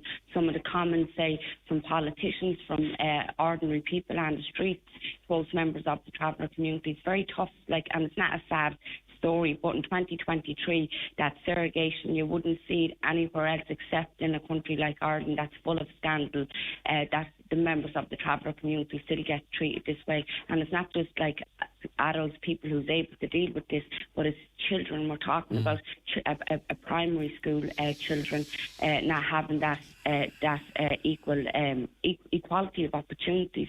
Again, there's no such thing as equality, but equality of opportunities to reach your full potential. And to be fair, Minister Foley is probably down my list when it comes to ministers of communication, to be able to have dialogue with myself, with some of the traveller organisations, and we're 4 years almost working on the traveller history and education bill, cultural bill, and thankfully, Deputy Pringle brought it through the door for me and a LATO system, and we're lucky that it came out, because the bill would have been just left go. So now for the last 2 years, it's been in the Education Committee, and the Minister has no political will to look at the bill, to introduce traveller history and culture into subjects within secondary schools, and it's very, very challenging. You know, it's really challenging to see a minister. What's really quite sad too is that, you know, we're hearing reports that as a result of issues like this, that parents are masking the identity of their children or trying to hide their traveller background. And then I suppose as they mature, we also hear stories of adults also doing the same to try and get employment opportunities. Yeah. It's an awful start to a young person's life. It is. That they have to sort of deny who they are. Yeah, I was once that young person, Greg, who in one case used my teacher's address to see could I get a job and that's absolutely appalling, to hide your identity, to not even accept yourself because you're just looked at as dirt in a certain extent to the state, and that's all driven by policies, by legislation, by our government, the previous government today.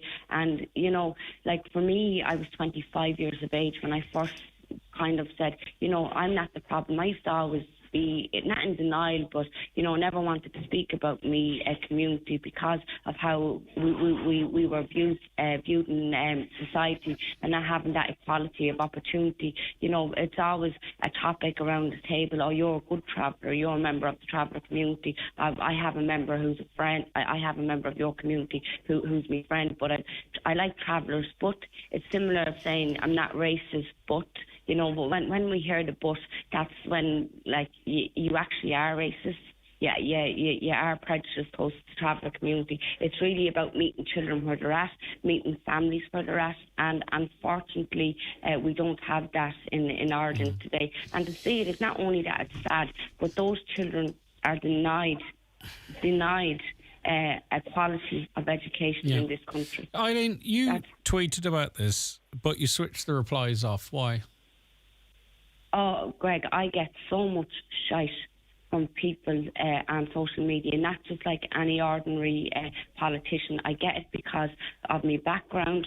I get it because of the way I speak. I'm from a very working class area in Ballyfermot, and then I've been living in Donegal for nearly the last 6 years, and I'm also a member of the traveller community. So obviously my dialect is very different than other politicians, so it's constantly how I dress, how I look.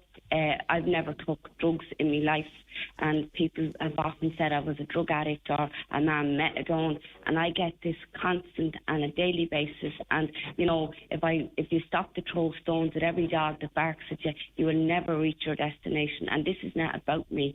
Thankfully, I'm educated. I know how the system works. I know how policy and legislation works, and I know what's right and what's wrong, and how this state is treating travellers is wrong. And I'm trying to challenge that every single day. But again, you're not an ordinary politician, you're also a member of the traveller community. And I've said this before and I will say it again, no matter what members of the traveller community will do, no matter what you will go on to be, in many cases, to many people, you are just a member of the traveller community. You are just, and this is why we need to normalise traveller education, travellers having equality of opportunities in school.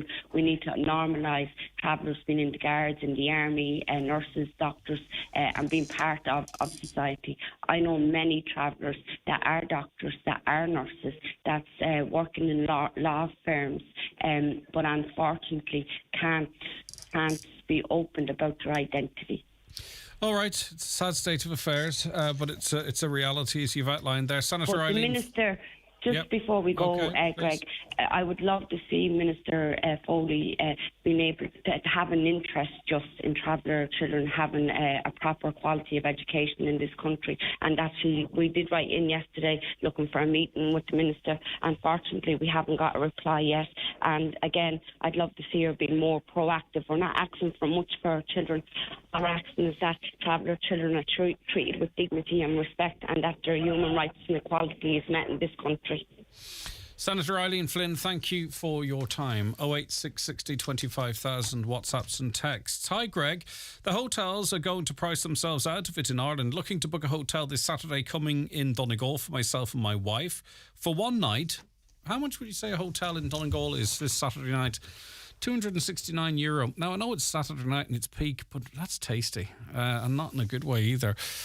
Greg, take a few drinks and a bite to eat and some fuel into the car. You'd be into €500 for your night out. Not a hope, they say. I hope the social housing site doesn't impede the view of the Kilclooney Dolmen from any angle, as it's of global importance. Okay, I'm amused by the inquiry as to whether it's busy at ED this morning. Does that mean if Highland Radio announces that it's not particularly busy, this individual will pop in? The clue is in the name, accident and emergency. Well, I would read that differently, to be honest with you. I would say they have to go in. and they're trying to get a sense of what their experience might be and how long they might have to wait. I don't think they've chipped a tooth and just want to go in and have it looked at. I would say perhaps it's an older person in the family, and they're trying to prepare them for what experience they might be likely to have. I would say that's far more the motivation than whether or not they might decide to pop into the ED or not. But as I say, you could be right and I could be wrong, but that would be my guess. Watch the show live now on YouTube, Facebook, and at highlandradio.com. Stay warm for less this autumn with Homeland. 20 kg Super Flame smokeless coal. Buy 5 bags, get 1 free. Hardwood log crate, 450 kg, only €329. Nationwide delivery available. Shop in store or online at homeland.ie. Go full Lidl for full family meals. Rustle up a roast, a curry or fajitas with our fresh Board B approved Irish large chicken was $5.99, now $4.99. And have a chili con carnival with our Board B approved Irish lean steak mince was $4.19, now $3.29. Go on, shop without compromise. Go full Lidl today. Fancy a game of bingo? Play at Strand Bingo, Strand Road, open 7 days a week. Free bus every Tuesday from Letterkenny, stopping at Manor Cunningham, Newton Cunningham and Killay. Contact Marley Coaches for more information. Play Tuesdays from just £5 for 6 chances to win £300 with free food available. Check out boyledbingoclub.com or download our app for more info. Tickets! Get your tickets! Arsenal, Chelsea, Leeds, Liverpool, Manchester United, Spurs and more. Home games and all the goals scored. Don't be shy, it only takes a minute to win it. It's Cadbury FC's biggest football ticket giveaway ever, plus thousands of other prizes to be won every game week. Just head to matchtheminute.cadburyfc.com to get your match minute. If a goal's scored in that minute, you win. Enter today. T's and C's apply. My spelling always stopped me from doing things, but thanks to my class with Donegal Education and Training Board, I've learned how the computer can help. It was hard to take the first step, but now there is no holding me back. Literacy changes lives. Make a change in your life today by contacting Donegal ETB and find a class that suits you. If you'd like to volunteer to help someone make that change, call in to your local Donegal Education and Training Board Further Education and Training Centre. Supported by Adult Literacy for Life, the Government of Ireland and the European Union. Opening this weekend in Bundoran. World Matchmaking Festival in 4 venues with the Tumbling Paddies, Derek Ryan, David James, Johnny Brady, Cian Rosny, ABBA-esque, Blind Date, Speed Dating and much, much more. Tickets at the door. Log on to showtours.ie for full details. You're welcome back to the 9 till noon show. You may have heard Donal right at the top of the show talking about an event taking place at the Aviva Stadium tomorrow. Well, the National Relay for Life Celebrate and Remember raising funds for cancer research in Ireland will take place at the Aviva tomorrow night. At the opening of the National Relay for Life event, a performance of a new song, The War, will take place live on the main stage as part of a set with the Donegal Relay for Life Cancer Survivors Choir. That song will be sang by Amy Meehan. Good morning to Amy. Thanks for joining us. Thanks for having me. Good morning. And it was written by Rachel, a coach. Good morning to you, Rachel. Thanks for joining us. Good morning, Greg. We'll start with you, if that's okay. Are you a musical person, a performer, or songwriter, or was this born from your experience? Well, a bit of both, Greg, to be honest. I've been performing my whole life, mainly on the local musical circuit, but this song came about because I'm a cancer survivor myself. I was diagnosed with breast cancer in 2018, and I was in treatment for about 1.5 years, and following that I joined the Donegal Relay for Life Survivors Choir. Our mutual friend Donal Kavanagh roped me into the choir, and they're a great bunch. But basically, the year that I joined the choir was during the time of COVID, so I didn't get to go to a proper live relay event until after COVID. So I went to my first live event in 2022, and it inspired me so much that I decided to go home and have a think about writing a song, and the words and lyrics just came very naturally. And penned the song and did a demo of it myself, playing all the instruments at home, and it was a little bit rough around the edges. And then Donal very kindly teamed me up with Amy here, with a view to getting the song recorded so that it could be released as a charity single. We'll pick up from there. Amy, when you were contacted, Yes. Talk to me about that. Well, Relay for Life is a great event, and I've been taking part in it since I was about 13 years old. So I've been a part of it for a long time, but Donal contacted me and the choir asked if I would accompany them with piano for this past year's Relay for Life event, and I obviously agreed. I was more than happy to help out. Cancer, unfortunately, has touched my family quite a lot. My cousin Shane passed away at the young age of 17 from cancer, so I wanted to help out as much as I could. Look, then what happened was I was contacted by Donal and was told about this song, and I had a listen to it, and I just thought it was fantastic. Just the words of it and all of the instruments, and there was just great potential there. And then I was unbelievably asked to sing the song, and I thought, this is just brilliant. And I offered to record it in my own wee home studio. I've never done something this big before in the studio, so it was a great opportunity for me and a brilliant challenge as well. But it turned out well. And the performance, is it you on your own, or...? So it's me on main vocals. Rachel comes in at a few different points in the song with her own parts and her own lyrics. It's also got multiple different musicians playing in the background. So the track has piano. I've played the piano on the track. It has cello, violin, mandola, timpani. It has flute on it as well. It has everything on it, and it's just brilliant. It also has Moya Brennan featured on the harp. Who's that? I know, it's unbelievable. That's all right, isn't it? Yeah. It's not a bad collab. We were very fortunate, Greg, that Moya came on board after we had the song recorded. She very kindly offered to add harp track and harmonies to it. And that was a huge honour for me personally, because I've been a massive fan of Clannad since the age of 12. I mean, she's iconic, so she was very, very kind and generous with her time, as was Amy. Amy spent countless hours in the studio tweaking the track, and then Moya also got her son and daughter, Aisling and Paul Jarvis, on board to help with mixing and mastering Right, so as this well. has got a bit crazy now, right? Because you wrote a song, because I want to talk a little bit about your experience. I think it might be helpful to people out there today, because it kind of goes against some of the narratives that's out there in terms of pain and what stuff. So we might touch on that if that's okay with you. But is it a bit surreal now when you wrote this down? I presume that, it was also cathartic, isn't that what they say Very for you, much, and all that kind of stuff, right? But then that it's got to this stage whereby now you're talking about, and thankfully thanks to Moya Brennan for providing, is it surreal to you that it has become what it has, and how recognisable is this song now compared to what you initially envisaged? I suppose it's very much recognisable because it has fulfilled my vision of what it could be, with thanks to Amy and Moya and her family. But I always had a very clear vision of how I wanted the song to sound.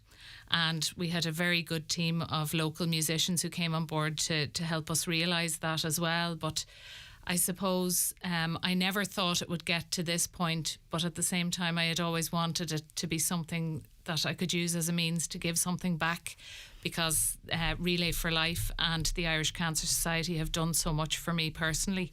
The process of writing the song was very cathartic for me. And I think you're right when you say it goes a little bit against the grain in terms of the narrative, because I've always been very, very honest about how difficult cancer is. And I don't like when people put a gloss or a sheen over it and it's all pink ribbons and happy faces of people in the chemo chair with the bald head. And I've always said, cancer is very different to that. And I tried through the lyrics of the song to say it's really, really tough, but there is hope. Yeah, and I think too, my approach to when dealing with either someone close to me or not who has cancer is it's very individual to that person. And I think an awful lot of their experience is reflected in their personality or their approach. And we really get an interesting insight into yours as well. So November 2018 is when you were diagnosed, but there was some sort of what you felt were red flags in the years leading up to that. Intermittent pain, which is not necessarily in conversations commonly associated with breast cancer. So talk to me a little bit about that. Yeah, so for 2 years prior to my actual diagnosis, Greg, I had this pain in my left breast, and I had gone to the local breast clinic and was told it was just cyclical pain and not to be concerned about it, to take evening primrose oil. And the pain just didn't go away. It just got progressively worse. And luckily, I trusted my gut. I listened to the voice inside me saying there's something sinister going on, and I went back to my GP and was referred back up again, and I was told again, you know, pain isn't usually associated with breast cancer. It's not a normal symptom of breast cancer. But luckily, they did further checks that day, and within a couple of hours I was told I had cancer. Were you angry? I was, if I'm Did you feel honest. you'd lost 2 years of potential treatment there? I did, but I was told obviously that the cancer hadn't been there for the 2 years, but I know myself that it was. Well, your gut is still there, isn't it? Yeah. And you're listening to your gut. Yeah. It would be a remarkable coincidence if it weren't. So what was your reaction to those words then? Had you in some way subconsciously prepared yourself for it, or did it just hit you like a train? It hit me like a train. It was like a tsunami of emotions, and to be quite honest and frank about it, I did fall apart. I didn't cope with it well at all. I went into a bit of a tailspin, and Well, that's initially, but also that's exacerbated too by your reaction to treatment as well, because presumably things moved very quickly from there. Your treatment experience was particularly nasty. it was. Now, I suppose I can't compare to anybody else. Other people have much worse experiences than I did in some respects, but for me, I can only say that my experience was very tough and was exacerbated by the fact that I couldn't really tolerate a lot of the supporting medications that were given to me. So even the very innocuous drugs that they give you to try and counteract the chemo, for example, just went for me in a big way, and I couldn't handle it very well. So yeah, very tough. So you moved on to the operation. You opted for the surgery. It had also spread to lymph nodes. Referred back to chemotherapy. Fiddled with the drug combinations a little bit. Did things improve for you at all at that point? Very slightly. I mean, the first round of chemo that I had, I couldn't tolerate it all, and I was hospitalised after 2 cycles, both times for a week or 2 weeks. So when I tried chemo a second time after surgery, they changed my drugs, and they were still really what I would call intolerable for me. But after 1 cycle, I was ready to give up again. I just didn't think I could go through. I felt like I was dying. But I managed to get 9 doses into me at a reduced dose, where they had recommended 12 full-strength doses. Yep. Now, often what we hear with people's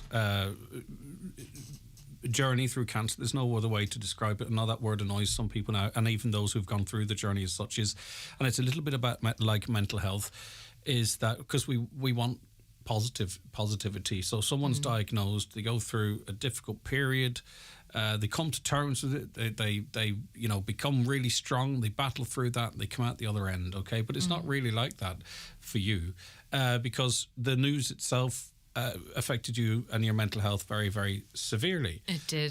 Do you know what I mean? And it sounds to me that there were times you thought, well, is this process really worth the outcome, i.e., which is very, very difficult. So how did you deal with the anxiety, the fear of death, I suppose the impact you might have on other people, you being, depressed? Like, how long were you in that hole for, and what helped you out? Basically, right throughout my whole treatment, Greg, I struggled with my mental health because the physical symptoms were so overwhelming and so intolerable. I didn't feel like a human being right throughout my treatment. So I suppose right through to the very end, I struggled with my mental health until it was over, until the physical symptoms had abated a little.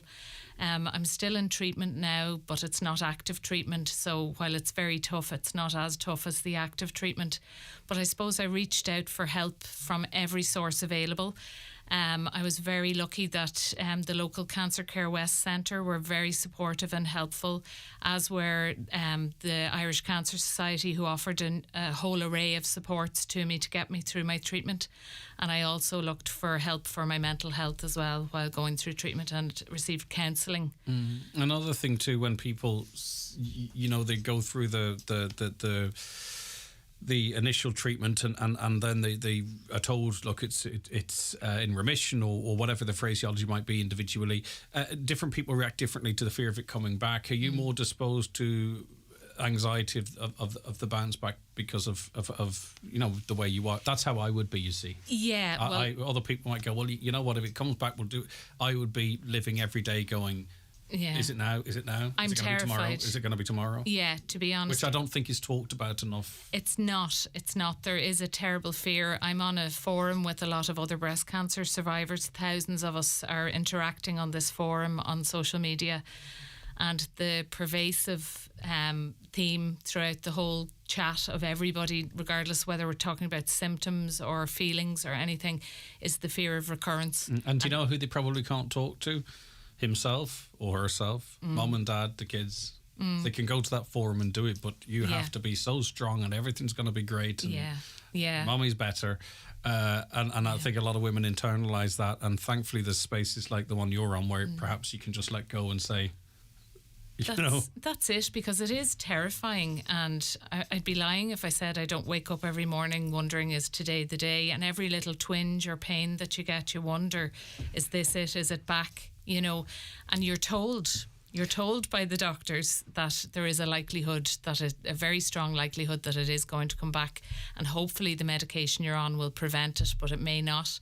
So it's a daily thing. And I think the days too where the doctors would say something really positive and send you out the door with a skip in your step have kind of abated a little bit because of the litigious nature of society and all that type of stuff. So you want it. Can you put that in writing that I'm perfect for the rest of my life, please? But unfortunately, that's not the lived reality. And I'm sure then there's waves of that, and then you get on with it and carry on with everything else that you're doing as well too, Rachel. That's it. You forget at times, but then it's always there lurking in the background. Yeah, of course. And as I say, it doesn't mean there's no hope or no positivity, but it's just a reality that I think people don't want to talk about as much as perhaps they should, and it's clearly happening in safe spaces like the groups you were involved in. Amy, just wanted to get we haven't forgotten you're here, wanted to get more of a background to Rachel, because I know there's people listening and her words will resonate with them as well, and I think if you feel understood, it can help people as well. That so it just really emphasises the importance of this. The words. What was your reading of the song, Amy? As a composer yourself and as a musician of great renown, how would you equate? Is it the honesty of it? Is the the reality of it? Well, it's honest, but it's also it focuses on the hope as well. It's really just about the hope, and it's winning the war. So everything you've just talked about, it's about the positivity that you have to have when you're dealing with all of that. And it's more like an anthem for Relay for Life and all of the hope that it promotes as well. It's such... When you hear the words and listen to the words about Letterkenny Skies is what you wrote at the start because of how you felt here in Letterkenny when you were at that Relay for Life event. It's just all Rachel's... It's her child. It's her making, and it's just fantastic. I think everybody can relate to it. And if you are ever at Relay for Life, on the night with the candles, everyone's just the same. It's just like a beacon of hope. It really is, and that song just promotes it so well. Yeah, and you're not a candidate. Pardon my ignorance, Rachel. I don't know you, but it's like I didn't think if I had this interview before I knew you were involved in Relay for Life and it was important to you. It didn't necessarily sound like you'd be a candidate for the for the sharing and for the leaning into it and the candles and the park and the what I mean. I hope you don't. No, I get what you're saying. I suppose because I've been very vocal about how tough my own journey was, I'm not really somebody that you would obviously think of would be into the whole gathering together and let's all, do this for charity. But I really, underneath it all, I think what I wanted to do was to spread the message that as tough as it is, if people come together, there's a big picture here, and if we all, come together in solidarity, we can achieve something. If everybody's at home in their homes thinking their individual thoughts about, I'd love to do this, I'd love to do that. I just went in there and I did it. I wrote the song. I said, I want to donate this to Relay for Life, whatever money it makes. And as Amy says, it is all about hope at the end of the day. I mean, the song deals with the themes of battle and war. And for me, the battles signify the individual battles that people face against cancer every day. And unfortunately, not everybody wins those battles. But the bigger picture is the war against cancer. Yeah, I get you. And we're all the little soldiers, I suppose, to some extent as well. And you've got your gut to rely on too, which you know now to trust implicitly. Absolutely. Not that part of your brain that sort of maybe wants you to not.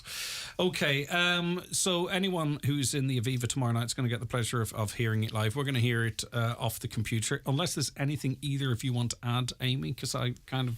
No, it's fine. It's just this song represents a lot. And, even for me singing it, I was so happy to be asked, and I was so happy to be able to give the time that I gave and to make something so beautiful. And I hope everyone can relate to it. And I think you're really proud of it too, Rachel. Your part in it and everyone. Yes, and we're hoping as well, Greg, that people will get on board and download it on iTunes, because that's how we're going to make money for the Irish Cancer Society and Relay for Life.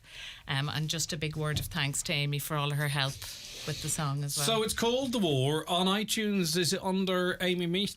It's under Rachel and myself. So just look up the song The War, and it's written by Rachel, a coach. And okay, brilliant. Listen, Amy, thanks as always for calling in. Rachel, it's been lovely speaking to you. Thank you, Greg. And a really positive reaction to your story too, because as I said, it has a great impact on others. And I think in your whole, your story, there's little time, the Irish Cancer Society, and then your interactions with Amy and all that kind of stuff. There's been people have had quite an influence the way, haven't they? They have indeed, yes. Yeah, okay.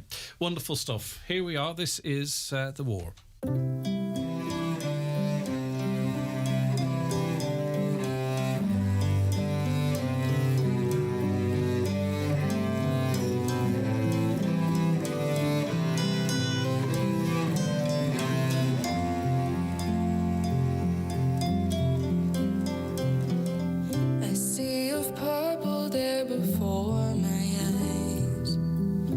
Sunsets low on Letterkenny skies.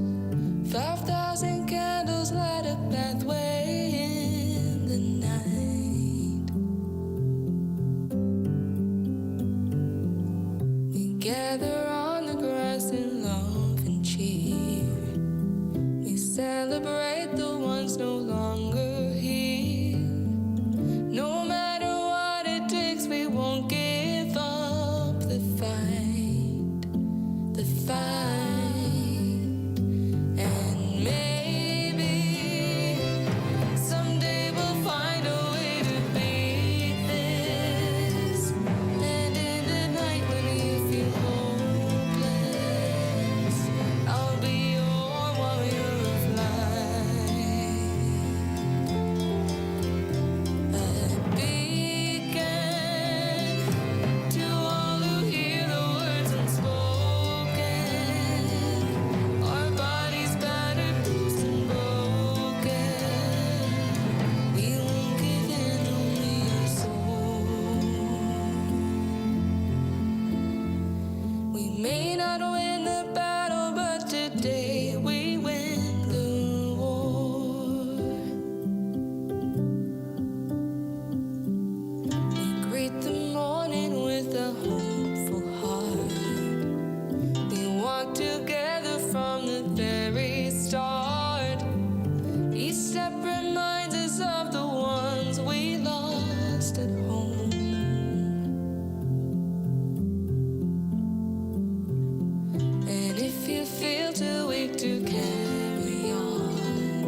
Someday we'll overcome and we'll get through this.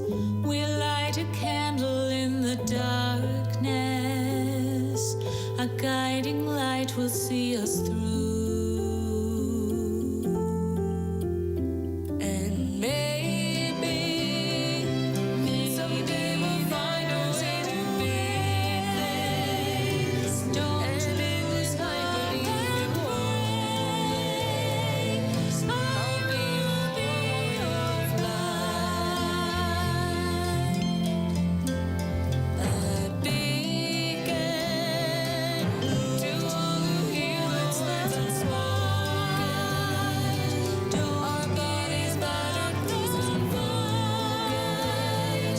Be walking down your soul. We may not win every battle, but today we win the war. No, we can't win every battle, but someday we'll win the war.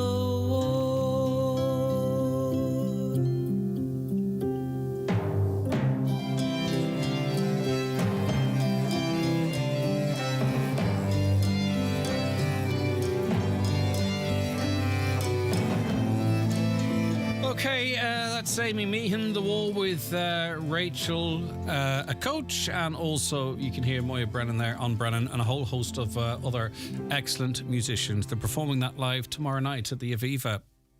Join us for the Highland Radio Hoolie in the beautiful resort of Salou from the 14th to the 21st of September 2024 for a week of non-stop country music and crack. Join me, David James, alongside some of the biggest names in country music. We've got the legendary Margot, the sensational John McNichol, the fabulous Robert Mazzell, Claudia Buckley, Olivia Douglas, Hugo Duncan, Jim Devine, Sean Cuddy and many more. Your package includes 7 nights of pure luxury at the 4-star Sol Costa Jurata Hotel with dinner and breakfast included. You'll have access to all the incredible shows, poolside entertainment, airport transfers and a delicious dinner every evening. All this for just €817 per person sharing.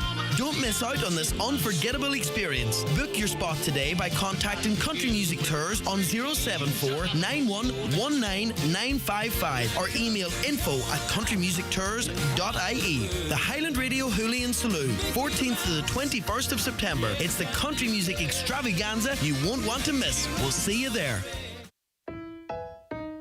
Get ready for the cold while looking cool. There's 25% off all F&F with your Tesco Club Card or app from the 28th of September to the 4th of October with no exclusions. What? Actually, everything's included? That's mad. F&F makes fashion sense. Available at Tesco.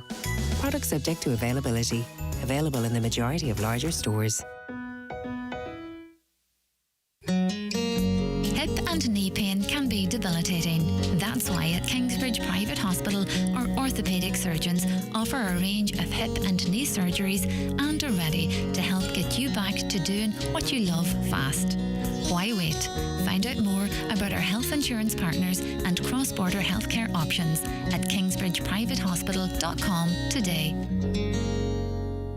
Sheridan Security, now introducing Zero Wire Smart Alarm Systems. Zero wire, zero mess, and a real peace of mind. With a simple press of a button, your alarm can be set or unset, or download the free app and control it from your phone. Call us today on 074 912 6025 and get your alarm from €299. Stay local, stay safe, and protect what you value most with Sheridan Security Systems. There's only one thing as good as a TUI holiday, and that's looking forward to one. So get next summer sorted and secure your TUI holiday today. Choose beach, lakes and cruise breaks across a wide range of destinations, including Mexico direct from Dublin, plus all your favourites like holiday villages, Splash World resorts and our own TUI Blue hotels. Secure now with thousands of free child places and a low booking deposit of €25 per person. That's next summer's holiday sorted. TUI, live happy. T's and C's apply. Shop smart for great nights in for the rugby with Centra. Buy 2 inspired by Centra selected pizzas, 1 Centra garlic toasty 6-piece and 1 Centra coleslaw, all for only €10. Plus Peroni and Tiger 12 bottle packs, €17 each. When it's rugby night, it's game on at Centra. Shop smart, feel good. Centra. Live every day. Enjoy a call sensibly. Wake up, wake up. It's Mattress Madness at Easy Living Furniture with up to 50% off all mattresses, pillows and mattress protectors. With 0% interest-free finance available, now is the perfect time to gift yourself a better night's sleep with the mattress of your dreams. Speak to one of our sleep specialists today. Massive mattress sale now on with all mattresses reduced in Easy Living Furniture. Presently Retail Park or online at easylivingfurniture.co.uk.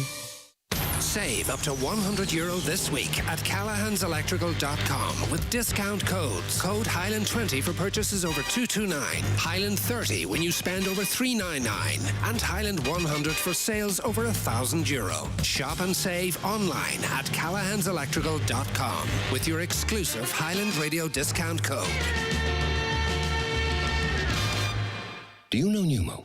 Pneumo is short for pneumococcal disease. Like the common cold, pneumococcal infection is spread by close contact through coughing and sneezing. Invasive pneumococcal disease is a very serious illness. Of those who develop an invasive infection, 1 in 4 will get pneumonia, 1 in 4 will get meningitis, and 1 in 10 will die. If you know pneumo, you'll know that people aged 65 and older or people with chronic conditions like diabetes, asthma or heart disease are at risk. Know pneumo. Know how to protect yourself. Talk to your GP or pharmacist today or visit pneumo.ie. Brought to you by MSD, supported by Diabetes Ireland and CRE. The Donegal Senior Championship has reached the quarter-final stage. Join us here on Highland Radio this weekend for live coverage from all 4 quarter-final fixtures. On Saturday, Glenswilly take on McCools and Airua are up against St. Eunan's. Then on Sunday, Gweedore meet Ardra and champions Naomh Conaill face off against Kilcar. The championship on Highland is supported by Highland Motors Letterkenny with a 100% electric Renault Megane E-Tech, up to 450 kilometres driving range, now available to test drive and immediate delivery.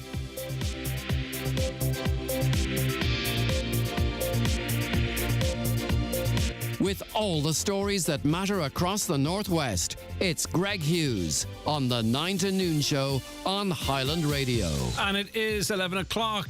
Paul's going to be joining us in the garden for the last time of the season in the next hour. Any questions, get them in to us.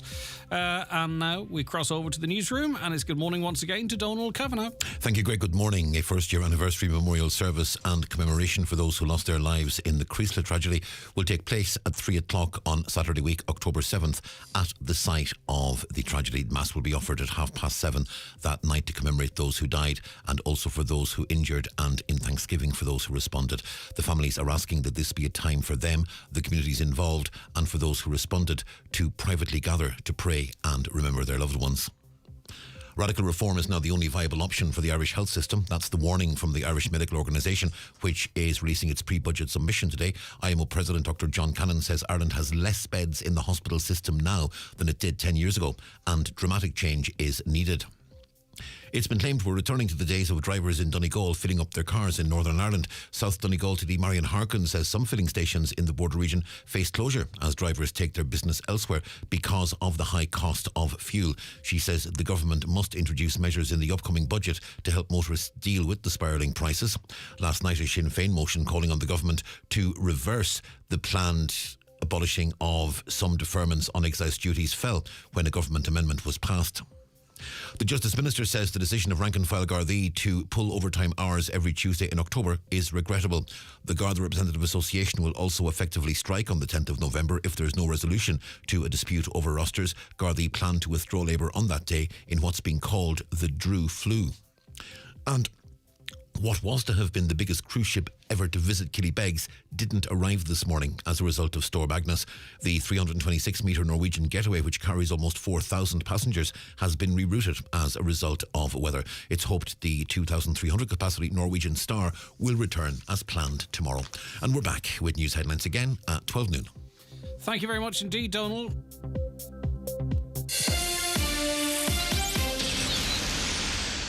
The Euro Millions Mega Draw is back, and it's pretty big.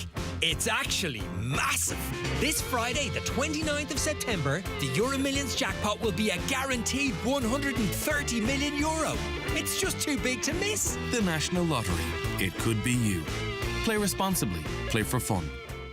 Yes, indeed. Just to remind you that Paul is going to be joining us. It's our last In the Garden with Paul for the season. So if you have any questions heading into autumn, winter, as it relates to your garden, your potting, your indoor plants, your winter window boxes, whatever it might be, any questions? Is it time to prune something or another? I don't know, but Paul does. 086 60 25,000 WhatsApps and texts, or call 074 91 25,000. Lovely reaction to our conversation with Rachel and Amy there. Fantastic interview. Rachel, a coach, and Amy Meehan. That comes in from Robert.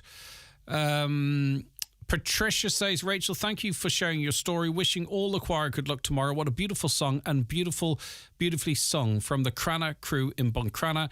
Anthony, beautiful song. Breach says, amazing song. The war, so inspired. A survivor. And John also, great interview, Rachel and Amy. Absolutely beautiful from a survivor, says another text here.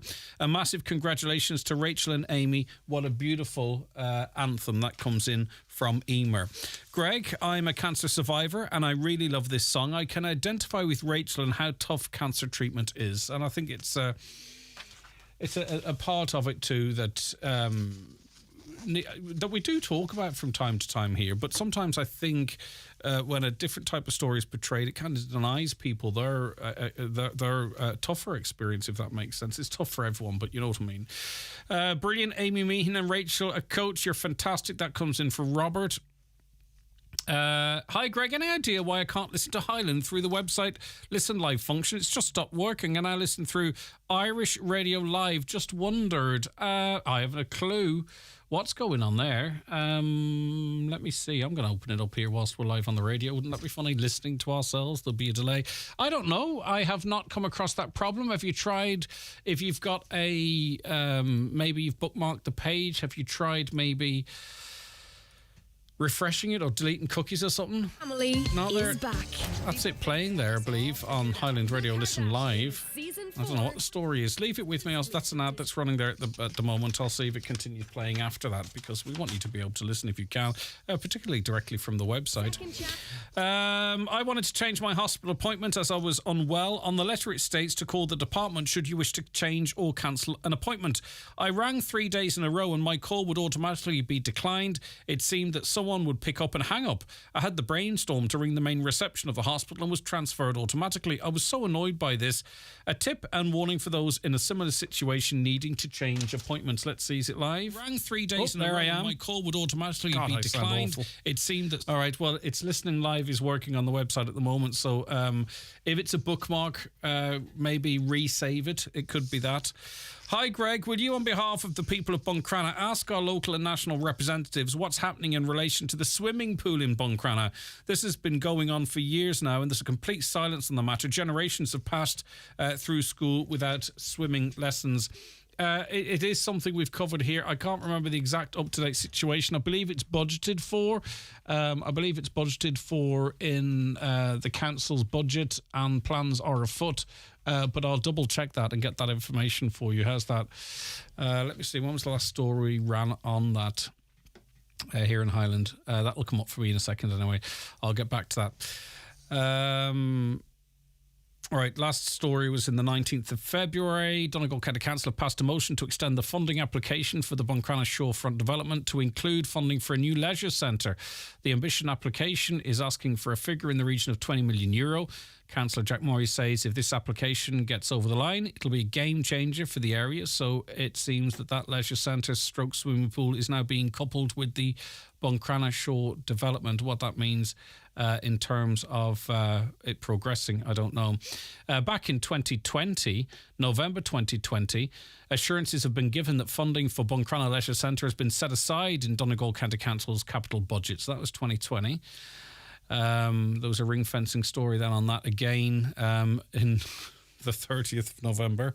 And then by the 19th of February this year, it was being coupled with the Buncrana Shorefront development application. So I'm not sure if that's a forward step or a backward step. But that's the up-to-date position. If you search Buncrana Swimming Pool on our website, you will see it's extensively in coverage. There's dozens of stories on it. There is no hope for young people. I've read that one. Okay, thank you for that. I appreciate it. I was at a bank using their ATM. I was shocked to see they had removed the screen above where you enter your PIN. When asked why this was removed, I was told it was due to wheelchair access, although I feel as though the machines are way too high anyway. So does that make much sense now? Our whole transactions can be displayed for everyone in the queue to see, no privacy. I'm extremely upset about that. Okay, I'm not really familiar with how all that might be the situation. So there was a screen above the pad and it's gone now. Right, okay. If anyone has any further information or could add any further to that, please do 08660 25,000. Hi, Greg. It is now past time, given the GRA gave the Garda Commissioner only a 1% vote of confidence and the Justice Minister has been staunchly defending the Commissioner, that both the Garda Commissioner and the Justice Minister both need to resign due to an overall lack of confidence so as to maintain some public integrity in the justice system. Well, except the GRA. He seems to have got message of good faith and goodwill from many. OK, we're going to be talking history with Dr. Joe Kelly after this short break. The county's #1 talk show, the 9 till noon show on Highland Radio. Beef farmers losing out on €5 million a week. For more in your Farmer's Journal, here's Paul Mooney. Gulf between Irish and British beef prices widens to €400 per head. TAMS delays hit farm building works. What the Dawn takeover of Kildare Chilling means for sheep farmers. Latest on falling feed and fertiliser prices. Plus what you need to know about giving a site to your child and Fair Deal scheme changes. All inside this week's Irish Farmer's Journal. You cannot afford to miss it. McElhinney's Home Value event has begun online and in store with amazing offers that you do not want to miss. A massive 30% off Le Creuset tableware, 50% off selected bedding and towels, and 20% off the entire Orla Kylie collection. Visit us in store or shop online at McElhinney's.com for the biggest home value event of the year. For exclusive offers only available at McElhinney's department store, Ballybuffet. Let's talk about lamb. Quality assured lamb. There's so many ways to enjoy its natural flavour, like tender lamb pieces for a midweek teriyaki stir fry, or succulent lamb chops, delicious with minty couscous. And for the weekend, leg of lamb with rosemary that the whole family will enjoy. For great meal ideas, visit boardbia.ie/recipes and always choose lamb with the Boardbia quality mark so you know it's produced to Boardbia's high standards, verified at every stage. The Donegal Texel Sheep Breeders will hold a sale of 83 rams in Reformart this Friday the 29th at 7, with approximately 50 SIS scheme eligible rams available on the day. Online bidding via the MartBids app. That's this Friday at Reformart. It's the great autumn of savings at SuperValue with over 1,000 price cuts on all the big brands you love, like Oreo Original Cookies was $2.29, now $1.50. Heinz Snap Pots was $4.39, now $3.69. And money off vouchers every week on the app too. So pop in for great savings in store or online this autumn at SuperValue. Charlie McClafferty Funeral Directors, serving Letterkenny and the surrounding areas for over 100 years. Charlie McClafferty Funeral Directors. Let our family take care of your family and guide you through a difficult time. Highland Radio time checks with Expressway. Travel Route 32 from Letterkenny to Dublin when you book online and travel for less. Expressway, bringing you the time at... OK, the time is 11:11 on this Thursday, the 28th of September. Dr. Joe Kelly's going to be joining us shortly. I think he's setting up there, but we await his entrance to the room shortly. He's got something to do. He'll join us very shortly. Hi, Greg. A bus company's taking money off young and vulnerable at night from discos, not taking them the safe distance to their homes, but rather the driver telling them to get off the bus before their stop. Some having to walk in the dark up to 1.5 miles on unlit, dangerous country roads you'd hardly walk on during the day due to the danger, never mind at night. These young adults with no reflectors, some, I'm sure, could be in a vulnerable state with alcohol, never mind the vulnerable state of being on a dangerous road. road. Is it going to take a tragedy before this act is stopped? This has happened a few times, and last night with 3 girls and 2 boys, the bus driver asked them to get off and walk. The girls complained. The driver turned around and said, "Sure, you'll be all right. You've a flat pair of shoes on you." Only the girl that was on the bus that night said her father was a guard. The driver took them up the road. Surely, if something happened to them, the driver of this bus would be responsible. Right, okay. It is the 9 till noon show here. Is Dr. Joe Kelly there? Are you there, Joe? I am. I hear you. Do you hear me? I do hear you, but I'm looking up your nose and at the. It's like you have your laptop upside down. I don't know what you're doing. Yeah, I don't have my normal computer. I'm using somebody else's. So unfortunately, that might explain why the computer. If you look upside down, is there a camera lying on the desk? What's going on? What's going on? I don't know what way the camera works. Yeah, it's I think okay. I'm looking at. Yeah, it's okay for now. Come here. Right, it's Talking History now with Dr. Joe Kelly. And as you all know, we're living in a rapidly changing Ireland, and the traditional formation of our society is changing culturally and will continue to do so, we're told, in decades before us, as more migrants come to our shores. Recent years have seen an expansion of numbers seeking to come here.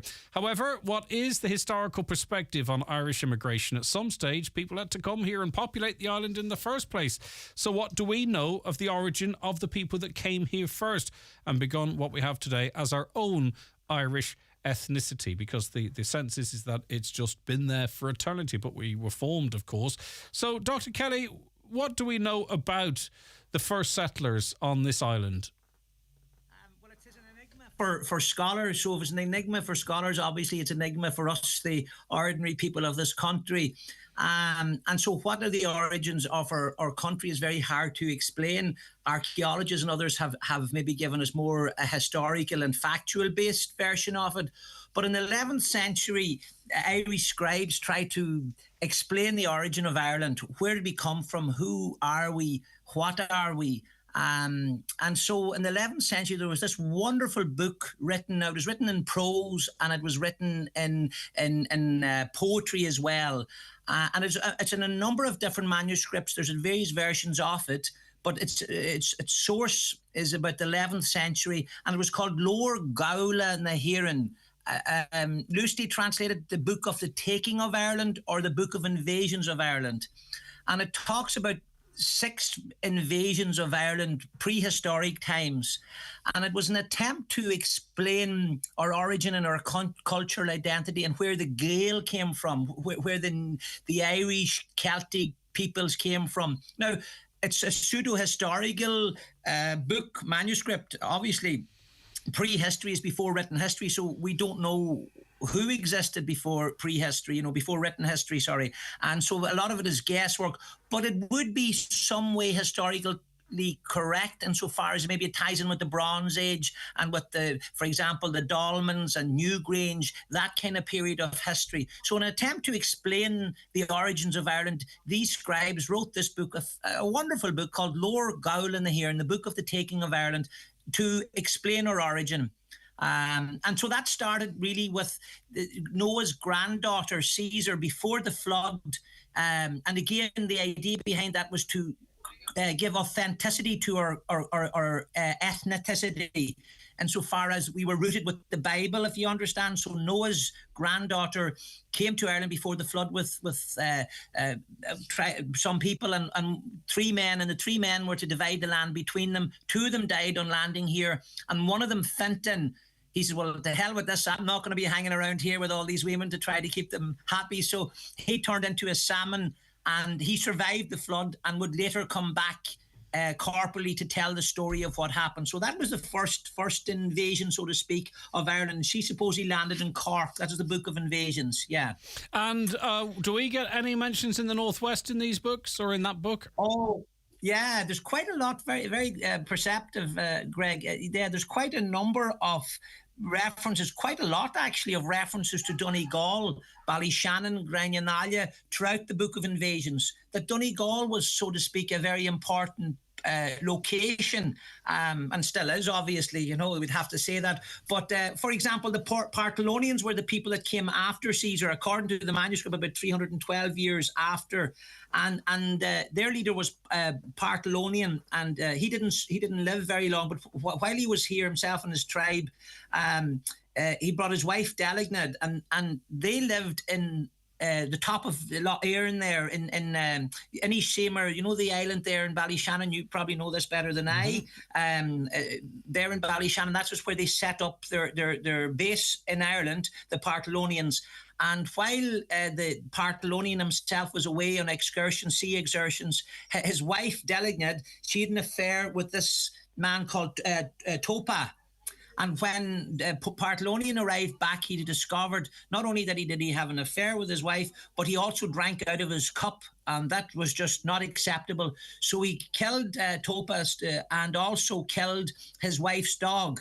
And this was the first judgment of Ireland, according to the manuscript, whereby the Brehon said, well, hold on a minute here. Yeah, you could be justified in killing the man in anger, but killing your wife's dog was not justifiable.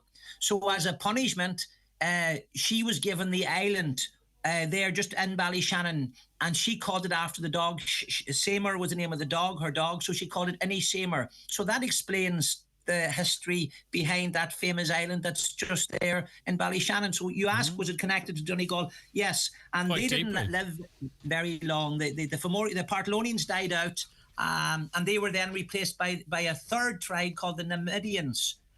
They arrived about 30 years after that to Ireland. And how extensively, when we say they arrive here, so we have the Portolians and then the Medians, and we'll get into the Medians and the delightfully named, if I'm pronouncing it correctly, Furbolgs. But when we talk about their invasion or their arrival, how many are we talking? How broadly the island do they populate, or are they in pockets, or do they, what happens to the people that are already here, for an example? We might use the Numidians as an example. Yeah, well, it depends how you look at it. You know, it would be seen that, you know, for example, when the Partholonians arrived, they started cutting down woodlands and clearing the plains of Ireland. And they started introducing farm husbandry and agriculture and things like that, and making Ireland hospitable for civilization. So according to the manuscript, there was nothing there before that. You understand? This is them trying to explain. It's very exact, and it fits into exact timelines. Obviously, we know realistically that wasn't the case. And surprisingly, it was a very maybe interesting point you're making, you know, up until about the late 1600s, many people believe this book to be factually correct. Even though there are the obvious gaps which I've just pointed out, like a simple question is not addressed. Point. Yeah. So you mentioned the Numidians then arrive, and again, this was another tribe of people that tried to survive, and they were descendants again of Noah and the Ark. Again, given authenticity to their culture, so to speak, that we're connected in with the Bible. And then they didn't survive very long, because there was a tribe of people that lived on Torry all the time called the Fomori. Balor later would become their king. They were kind of a very powerful tribe of people, but they weren't really human. And they would subdue people that would come to Ireland. And the story of the Fomori are always there throughout all these invasions, until the second last invasion, when the Tuatha De Danann kills the leader of the Fomori and puts an end to them. But the Numidians succumb to the Tuatha De Danann, and they have to leave. They just can't survive with the efforts that are being forced on them by the Fomori from Torry, them, you know, having to pay tribute, having to give corn, have to give some of their children to them, things like that. So they try to rebel against them. They don't succeed, and so they leave. The Numidians leave Ireland, 3 brothers, and one of them actually goes to England. His name was Britain Mail. And they believe that's how England got its name, as in Britain. But we're still from the Book of Invasions here, aren't we? Yes. So let me ask you, at what point, and we still have more to talk about it, but at what point was this not seen as gospel, that people saw this as I don't know, was it a tale, or, I presume no one accepts it to be true now, do they, Joe? And at what point did people start questioning, someone turned into a salmon or was a descendant of Noah, and so on and so forth? Yeah. Well, look, you see, you've got to understand, and we'll maybe talk about it little on. But the point is, for example, the fairy culture. I mean, I would have known people that would have believed in the fairies, and this ties in with the Book of Invasion. So there was, see, modern civilization, maybe we don't often realise, Greg, that there was no electricity in Ireland, say, 70 years ago. And so darkness came in the evenings, and there was the boogeyman, and there was the other world out there. We take for granted that the knowledge we have now, but there was a lot of lack of knowledge or ignorance in that sense. And so it was easier for them to believe things like this in the fact that they weren't educated, they hadn't read, they hadn't understood these things. But you know what, Joe, to some extent, we are probably naive in thinking we are not ignorant, that we know everything. You know what I mean? I wonder in 70 years' time, will they reflect on conversations that we're having and call us ignorant and uneducated in the wider scale of learning? Yeah, absolutely. I mean, the one thing I always say is we know more about what we don't know than what we do know. There's so much that we do not know, and we're always thinking we can control things. And just take, for example, with the COVID, you know, that we could get a vaccine, that we have the human intellect to overcome everything. Now we're talking about AI, and we realize that AI is far more powerful maybe than our own human capacity and our own intellect. So look at, there's always knowledge, and it's always progressing, and God knows how they look back at us in 100 years' time, saying, God, what the things that we believed or the things that we understood and what we didn't understand. But one has to understand people from within the time they're in and living in, and things make sense for them. And maybe the point about the Book of Lord Gowla isn't so much its historical accuracy, which is very pseudo-historical, but it's the way that they thought and how they understood themselves. And maybe that's a conversation we need to bring into today, like a modern version of Lord Gowla there. And I don't know, the Book of Invasions or the Taking of Ireland. Who are we as Irish people? What does it mean to be Irish today? What makes me Irish? What makes somebody, for example, an immigrant that comes here and is naturalised, like they're Irish now? So that whole discussion is something that we need maybe to bring into the modern day, the Book of Invasions. It's not something belonging to the 11th century as such. But before we write another, let's finish the last one. I want to talk of the fur bollocks. Yeah, the fur bollocks. Well, bollock in the Irish is belly, and like bollockum tea, a mouthful of tea bollock. Now, we're not sure why they're called fur bollocks, but one may think it's because of the belly shape of their sails when they were being blown in the wind. Scholars argue that it's because they had a leather pouch that they used when they were in slavery to go up carrying clay and materials like that up a mountain, so that this leather pouch was something that they held at their belly, and therefore they got the name the fur bollocks. But B-O-L-G-S, not the B-O-L-L-O-C-K-S. No, the horribly anglicised word. Yes, I understand. Yeah. But absolutely. And they came to Ireland. They were enslaved in the Numidians that left. They went to Greece and were enslaved there, and returned to Ireland after the Medians, about 230 years as the fur bollocks, and they survived for a while. And they divided up the Ireland into the provinces that we know now, you know, the 5 provinces. We say Cuigge in Irish for a province. Well, we only have 4 today, Ulster, Connacht, Munster and Leinster, but there used to be an old province of Meath. So that's the Cuigge, that's the 5, but that's no longer in existence. So they were the people that had done that, you know. Okay. One other question, because this sort of Book of Invasions versus maybe what we know or what is contested is it's blowing my mind here. So the Book of Invasions did write of 5 provinces, and are they the provinces that we are in now? So did the fur bollocks create them, or is this still sort of a version of events? So you know, do we have an actual knowledge that contradicts the Book of Invasions? Yeah, very perceptive. You see, the Book of Invasions does breach into historical times factually. And so maybe they're looking retrospectively that there was 5 provinces, and they were then retrospectively writing the story from the knowledge they knew then. But there were 5 provinces. I would doubt very much if it was they that created those 5 provinces as such. but historically, at some point, it had to happen, and at some point, they had to emerge. And so, for just clinical historical exactness, it fitted into the storyline. So let's put it in here. But it was a continuity. It was for continuity then. So they had to absorb factual. When I say factual, because I don't want to upset anyone who might believe still, but they had to some say, well, we can't ignore what we know, so we're going to have to tie it into this tale. Yes, and that's what they were doing. But it made sense. And as I said to you earlier on, it isn't necessarily that it's all factual historically, but that the information itself is factual. There were 5 provinces, and where did they come from, and how were they formed? So this was their ability. They're trying to understand and comprehend and explain, their understanding of Ireland as they saw it. Okay. A very different Ireland than to today. So then the second last tribe, Tuatha Dé Danann. Yeah. So what period in history are we told this is?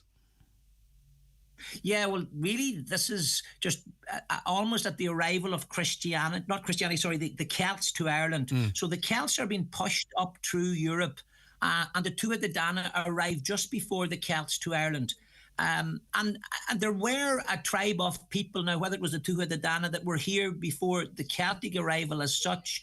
And if you look at, for example, the word Leon or Ludun, London, or Dún Luaithe, it's the movement of this tribe of the Tuatha Dé Danann. Lu is the month of August, Lunasa, and he was their leader, Lu.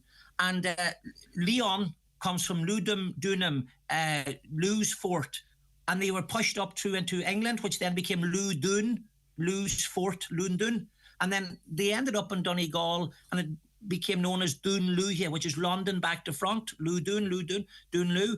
And so Dr. Brian Lacey has written quite extensively about this, believing that the last of that tribe of Lu, now whether they were the Tuatha Dé Danann or not, the tribe of Lu survived in Donegal, northwest Donegal. But they were a very mystical, kind of more supernatural people, according to the Lore Gaula.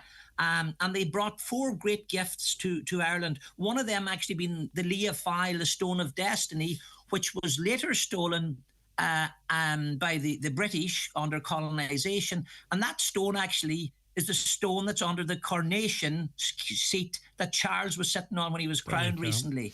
That belongs to the people of Ireland. So the Tuatha Dé Danann, they did not leave the land necessarily. Some would have it that they are, I don't know, in hibernation or what's the story there? Yeah.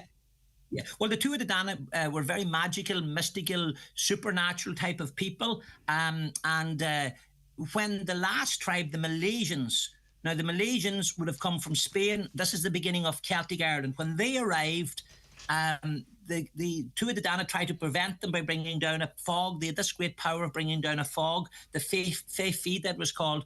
But the Malaysians eventually managed to arrive in Ireland, and they went to war with the Tuatha Dé Danann, but eventually they said, look, we're not going to be killing each other. Let's come to an agreement. And the deal was that the Tuatha Dé Danann would go to the underworld, that they would go underground.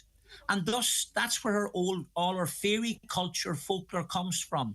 You know, William Allingham there in Ballyshannon, up in Airy Mountain, down a Rushy Glen, you dare go hunting for fairy. All that fairy folklore. Yeah, you took me back to national school there. Yeah, well, there you are. Is there any suggestion they may return from the underworld to which they were banished or agreed to go?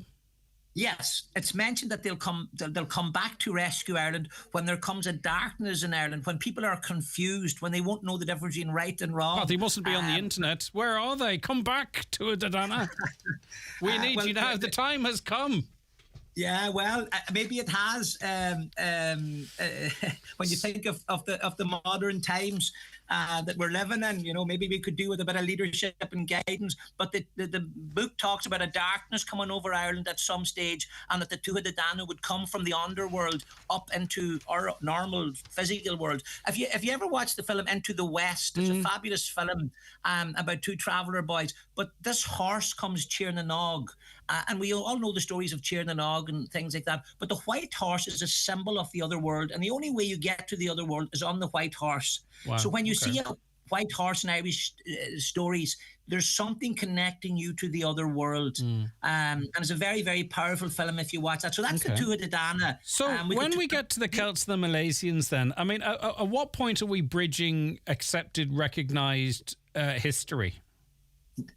What you've talked about now, the arrival of the Celts and the Milesians, Tuatha De Danann possibly, but certainly the arrival of the Milesians. Now, whether it was the Milesians or not, but this is the beginning of accurate historical evidence-based. But again, you've got to understand, when this was being written in the 11th century, they didn't have the archaeological knowledge and carbon dating and all that we have now. But it fits in very, very well with the real historical, because from then on in, the High Kings of Ireland continue without break until the beginning of our colonisation and the arrival, say, of Henry II. So to 1172, for all over 1,000 years, that line then becomes very clear. And the more we move from this period that's written in the Lower Gowla, it becomes actually more accurate. Okay. The High Kings of Ireland. So the Milesians come from Spain, but they went and they arrived to see the Tuatha De Danann, and it was Grainne Nalia, according to the Book of Invasions. That's in Grainne, and there in Burt, was one of the headquarters for the Tuatha De Danann. So again, Donegal tied into the story. The Fomori, Tori were tied into the story. So the Book of Invasions refers to Donegal quite a lot. So what was our race or ethnicity at that time then? Well, it's the beginning of the Celts, the Gaels, and we believe that they were the ones then that brought the Irish language, and it was they that brought, the Celtic culture. You're talking about the Bronze Age advancements at that time. So this is the period then we're talking about, and the Milesians. They had actually, again in the Book of Invasions, it goes back to the time of the Tower of Babel, and where people were trying to build this temple to the sky, thinking that they could reach God and become infinite if they could reach there. And then God, through confused them by bringing 72 languages, so they couldn't communicate with each other, and therefore they weren't able to speak. And that became known as, babbling on. You're babbling. You're making no sense. Well, that goes back to the whole story of the Tower of Babel. So this man, Farid Fasid, who was living in Eastern Europe, Western Asia, he sent his son and other scholars to pick the best words from all the languages, and he called that language after his grandson Gaelic. Gael, Goedilic, the Old Irish. And it was these Milesians that brought this Gaelic to Ireland. So this is the origins then of our Irish language. Were we Éire at that point? Oh, very good. Éire has a lot of different meanings, and we're not sure where it comes from, but you're hit the nail on the head. The Tuatha De Danann had three lovely ladies, wives of the kings, Éire, Banba and Fodla. So when they met the Milesians, they said, will you call Ireland after us? So supposedly they called it after Éire, who was the most beautiful of them, Éire giving us Éireann. Banba, we talked before about Banba's crown there, and then he's shown as the top of Ireland. Banba is another old Irish name for Ireland. And then Fola is another name for Ireland. There's a place in England or in Scotland called Atholl. It's Fola, a New Ireland. Irish people went to live in Scotland and they called it New Ireland. So Fola, Banba and Éire are three names for Ireland. So yes, the Book of Invasions refer to the origins of that, but how accurate that is. So we settled here, and maybe we're starting to see the formation of Ireland as we know it. But did that journey conclude there, or did people pass through? If you know what I mean. So the original settlers, or however you might describe them here, did they stay here and that's from where we came, or did they continue their exploration or journey north, or where else did they land that is closely related perhaps to the origins of Éire as you've just outlined? Well, the point is then when the Milesians came, these were the more modern, more versatile people having better knowledge of weaponry and tools and farm husbandry. So then they spread out throughout the whole of Ireland, and thus we explain who we are today. That whole, homogenous idea of us being Irish and that our whole roots and our Irishness goes back to the expansion of this tribe, these Malaysians, these Celts that came to Ireland, over 2,000 years ago, and into the 11th century. That was explaining then who we were, and this is what we are. And so we became the Gael, and the foreigner is the Gal, like Dúnangal, the fort of the foreigner. Joe, and the Gael. This conversation again, we could do an hour, but I just want to remind ourselves of. There come a time in our history that the famine, as it's called, our population has never recovered since. So, how big people left desperate? They left desperately.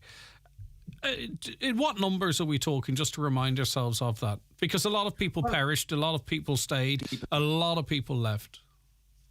Well, in this short space of a decade, about 1 million people died. Well, 1 million people immediately died, roughly, and 1 million people emigrated. That's what historians would say. So consider that there was 8 million people in Ireland. So 1/8 of our population left, 1/8 of our population died.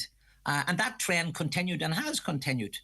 So you're given the other side of the story there, Greg, which is, the parameters of your understanding. They're showing that while the Book of Invasions maybe explains the inward movement of people into our countries, or into our country, when we look at, say, the famine, and if we go back to Columcille and, say, for example, Columbanas and these Irish saints that left on their boats, there was over 70 Irish monasteries throughout the whole of Europe set up by Irish monks. You can't nearly go into a major European city without having an Irish manuscript. But we left in our millions, so we can explain an initial 1 million.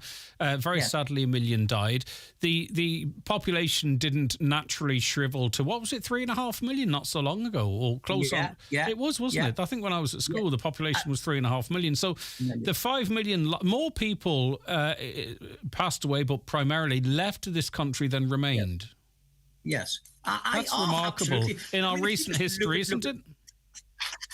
Yeah, well, if you look at America, they reckon there's 45 million Irish Americans alone, origin. Sure. I mean, put that in relation to our present population.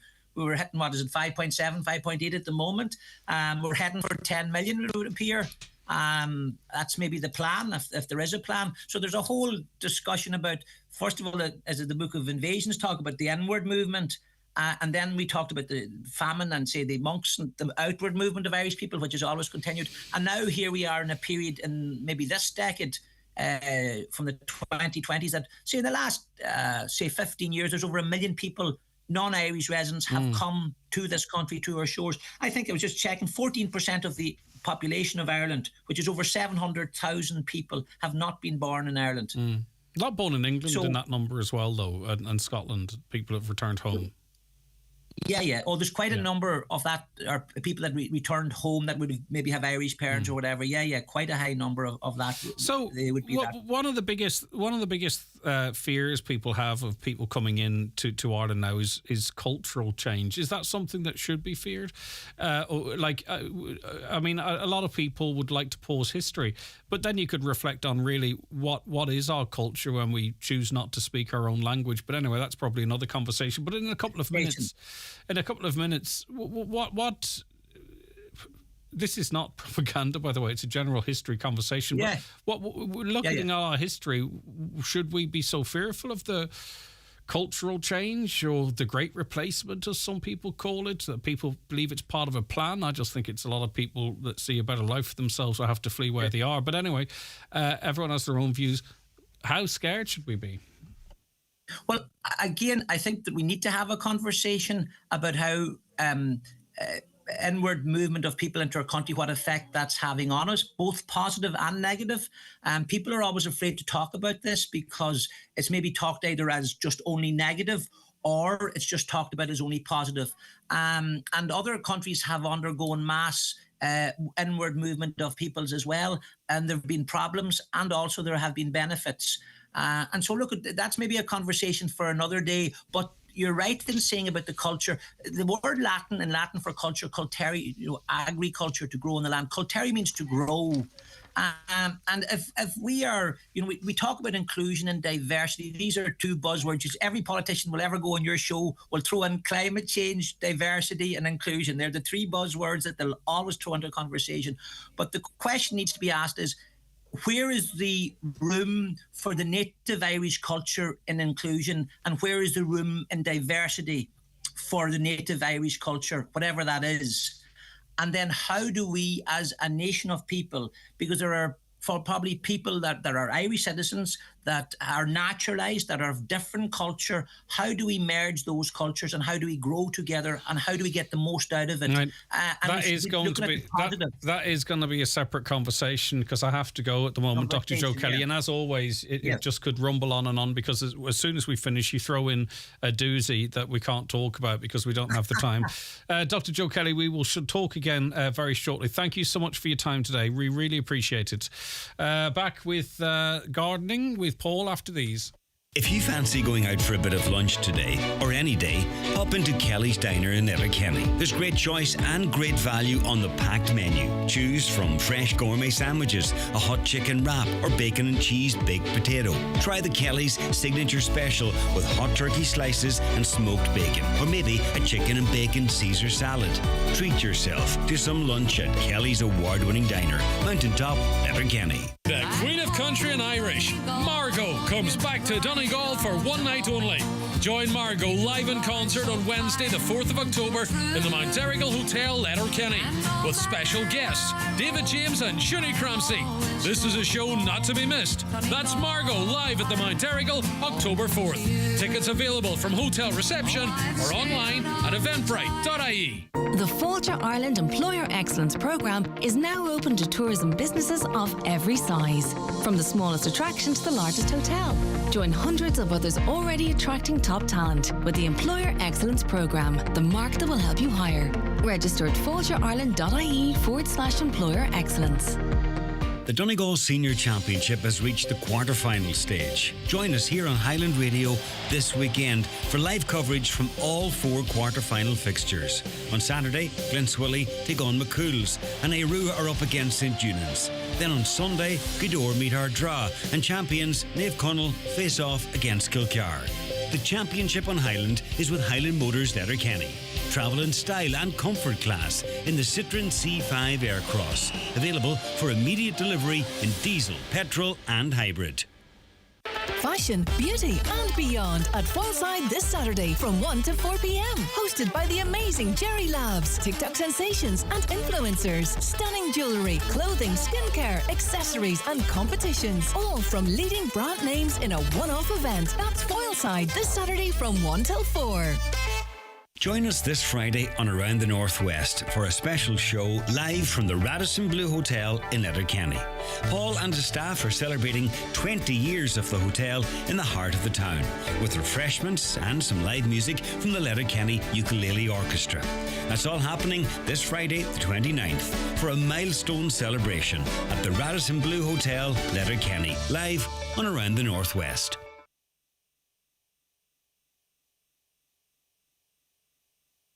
All right, you're very welcome back to the 9 till noon show, and we welcome into studio now Paul McLaughlin of Ballochdur Garden Centre. Paul, how are you getting on? Not so bad, Greg. How are you? I've got about 10 inches of grass that's never going to dry out, and I'm probably just going to... Just enjoy it for what it is? Or are you going to get the trimmer? Oh, I don't think so. Right. So yeah, it's been a rough time to try and get stuff. So I'm probably just going to leave it. Yeah. Yeah, it's always good for nature. Is it? Well, that's encouraging. This time of year, I don't know exactly. I appreciate it. Could you put that in writing so I can give it to Aisling? Right, now we're looking towards spring. We talked about this last week, so let's reiterate because we're sort of in the final throes now, but we can be planning. Absolutely. Great time at the minute for bulbs, especially as you see every shop and every garden centre's full of them at the minute.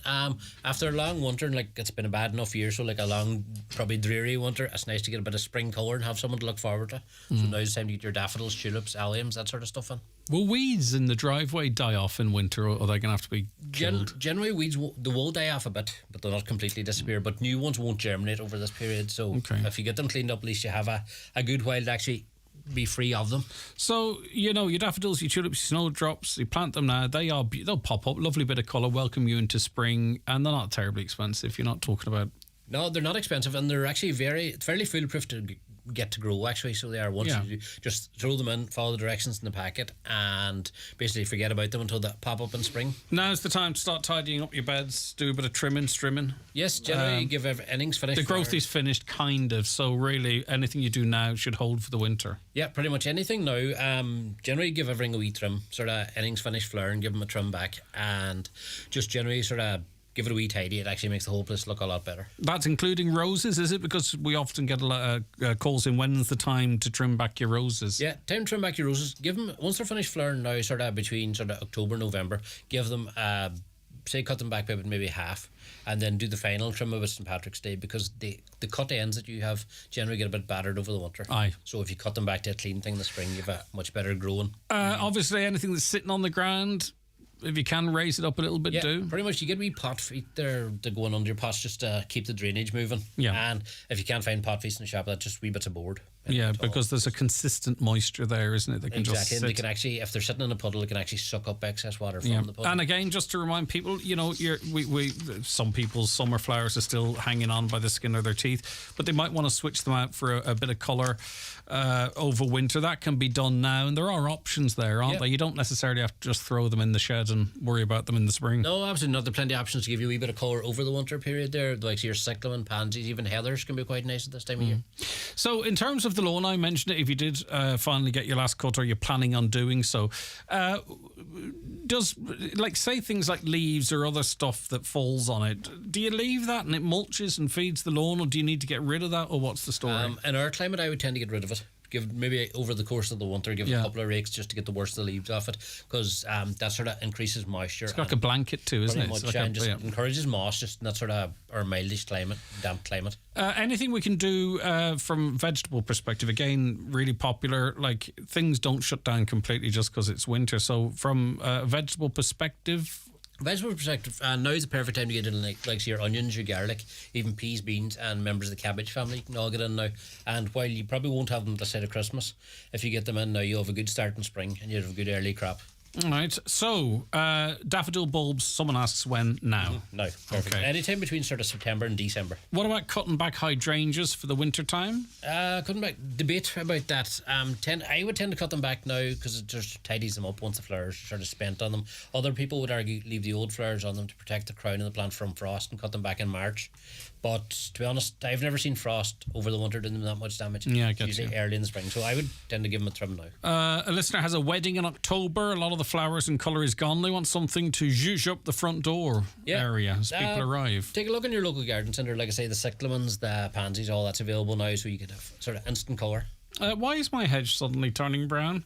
And should I be concerned? Could be a multitude of reasons. Generally, if it's turning brown, yes, you probably should be concerned. Probably just take photos, bring it into your garden centre, because there could be a lot of different plants involved, different types of plants. So, Does it matter if it's the top, the middle, or the bottom? Generally, anything turning brown like that, I would worry Okay. about, especially if it's the likes of Lalandes, because if you think of a Christmas tree, it's sort of dead long before it starts turning brown. If you I know what get you, I hear you. I have a Japanese anemone's flower. It has a lot of seeds. How do I plant to grow as I want to gift it to friends? Oh, that's a Japanese I can't even say anemone. I think it is. I was close enough. Yeah, close enough. Japanese anemone from seeds generally is not the best idea. You're better actually taking from root division. You can actually dig the plant up, divide the root. Right, and probably okay. get it that way. Better Because success rates. A lot of them's hybridized, so the seed that comes off the plant may not be exactly the same. May not be exactly the same as the parent plant. Interesting. So it could be a different plant altogether. So it may not come out to be a true reflection on what you want to give. Right. When do you cut back forest flames? Forest flames, you can cut them back any time of the year. Not early spring because you're going to cut off your nice sort of red foliage. But now would be a good enough time. Just any time there's not frost imminent. Is it too late to give the garden another cut? Well, like I presume it's the last one now. If you can get at it, right? If you can get, you at want it, to but- leave a bit of length there, don't you? To be honest, actually, you could still theoretically, if you get a bit of mildness now, you maybe give it another one about sort of Yeah. mid-October. And what people can't don't right, you'll get little patches that probably grow Yes. a bit better than other areas, I think, don't you? I'm looking to source garden ready Polyanthus crescendo mix. Any suggestions where I could source them, please? We have polyanthus down there, right, but they're not that particular variety. What we have is husky and Alaska variety, which would be very similar, but the ones you mentioned there, they'll be sort of very vibrant colours. To get them garden ready, probably your local garden centre should have. They mightn't have that exact thing, but they'll have someone very close. How do I get rid of ragweed? I've tried spraying it, but it keeps coming back. That comes in from Maurice. Yes, the ragweed, it depends. There's a couple of ragweed, sort of as a broad term, refers to a few things. Probably the most common thing would be ragwort, which is what people right here would know as benweed. And generally they're the sort of tall yellow boy you see in sort of grassland. Generally the best idea is to actually physically pull them. Did the guards not used to have a role in policing that? Like guards would land to people and say, get that off your land. Yeah, exactly, because they're very noxious to cows. Yeah, so guards would actually call to people and enforce the cutting of... Yes, exactly. So what you got, and it's very important actually if you do pull them to put them somewhere away, because even as they dry out and as they're dead, they're still very poisonous to cows, and that's so don't put it anywhere near where animals may be. Should we plant cover crops for the winter? Plant cover crops for the winter. Yes, it's a good enough idea if you have vegetable beds of that. Cover crops are just a green manure. You plant them this time of year. They come up over the winter, and then you just dig them in as a manure in the springtime. And you keep wanting us to rake up our leaves. What do we do with them? Leaf mould is actually a very good thing to do with them. Basically, just make yourself if you have a big garden, make yourself an area at a palace and just put pile the leaves in them, and it'll very quickly turn to compost. Lovely stuff.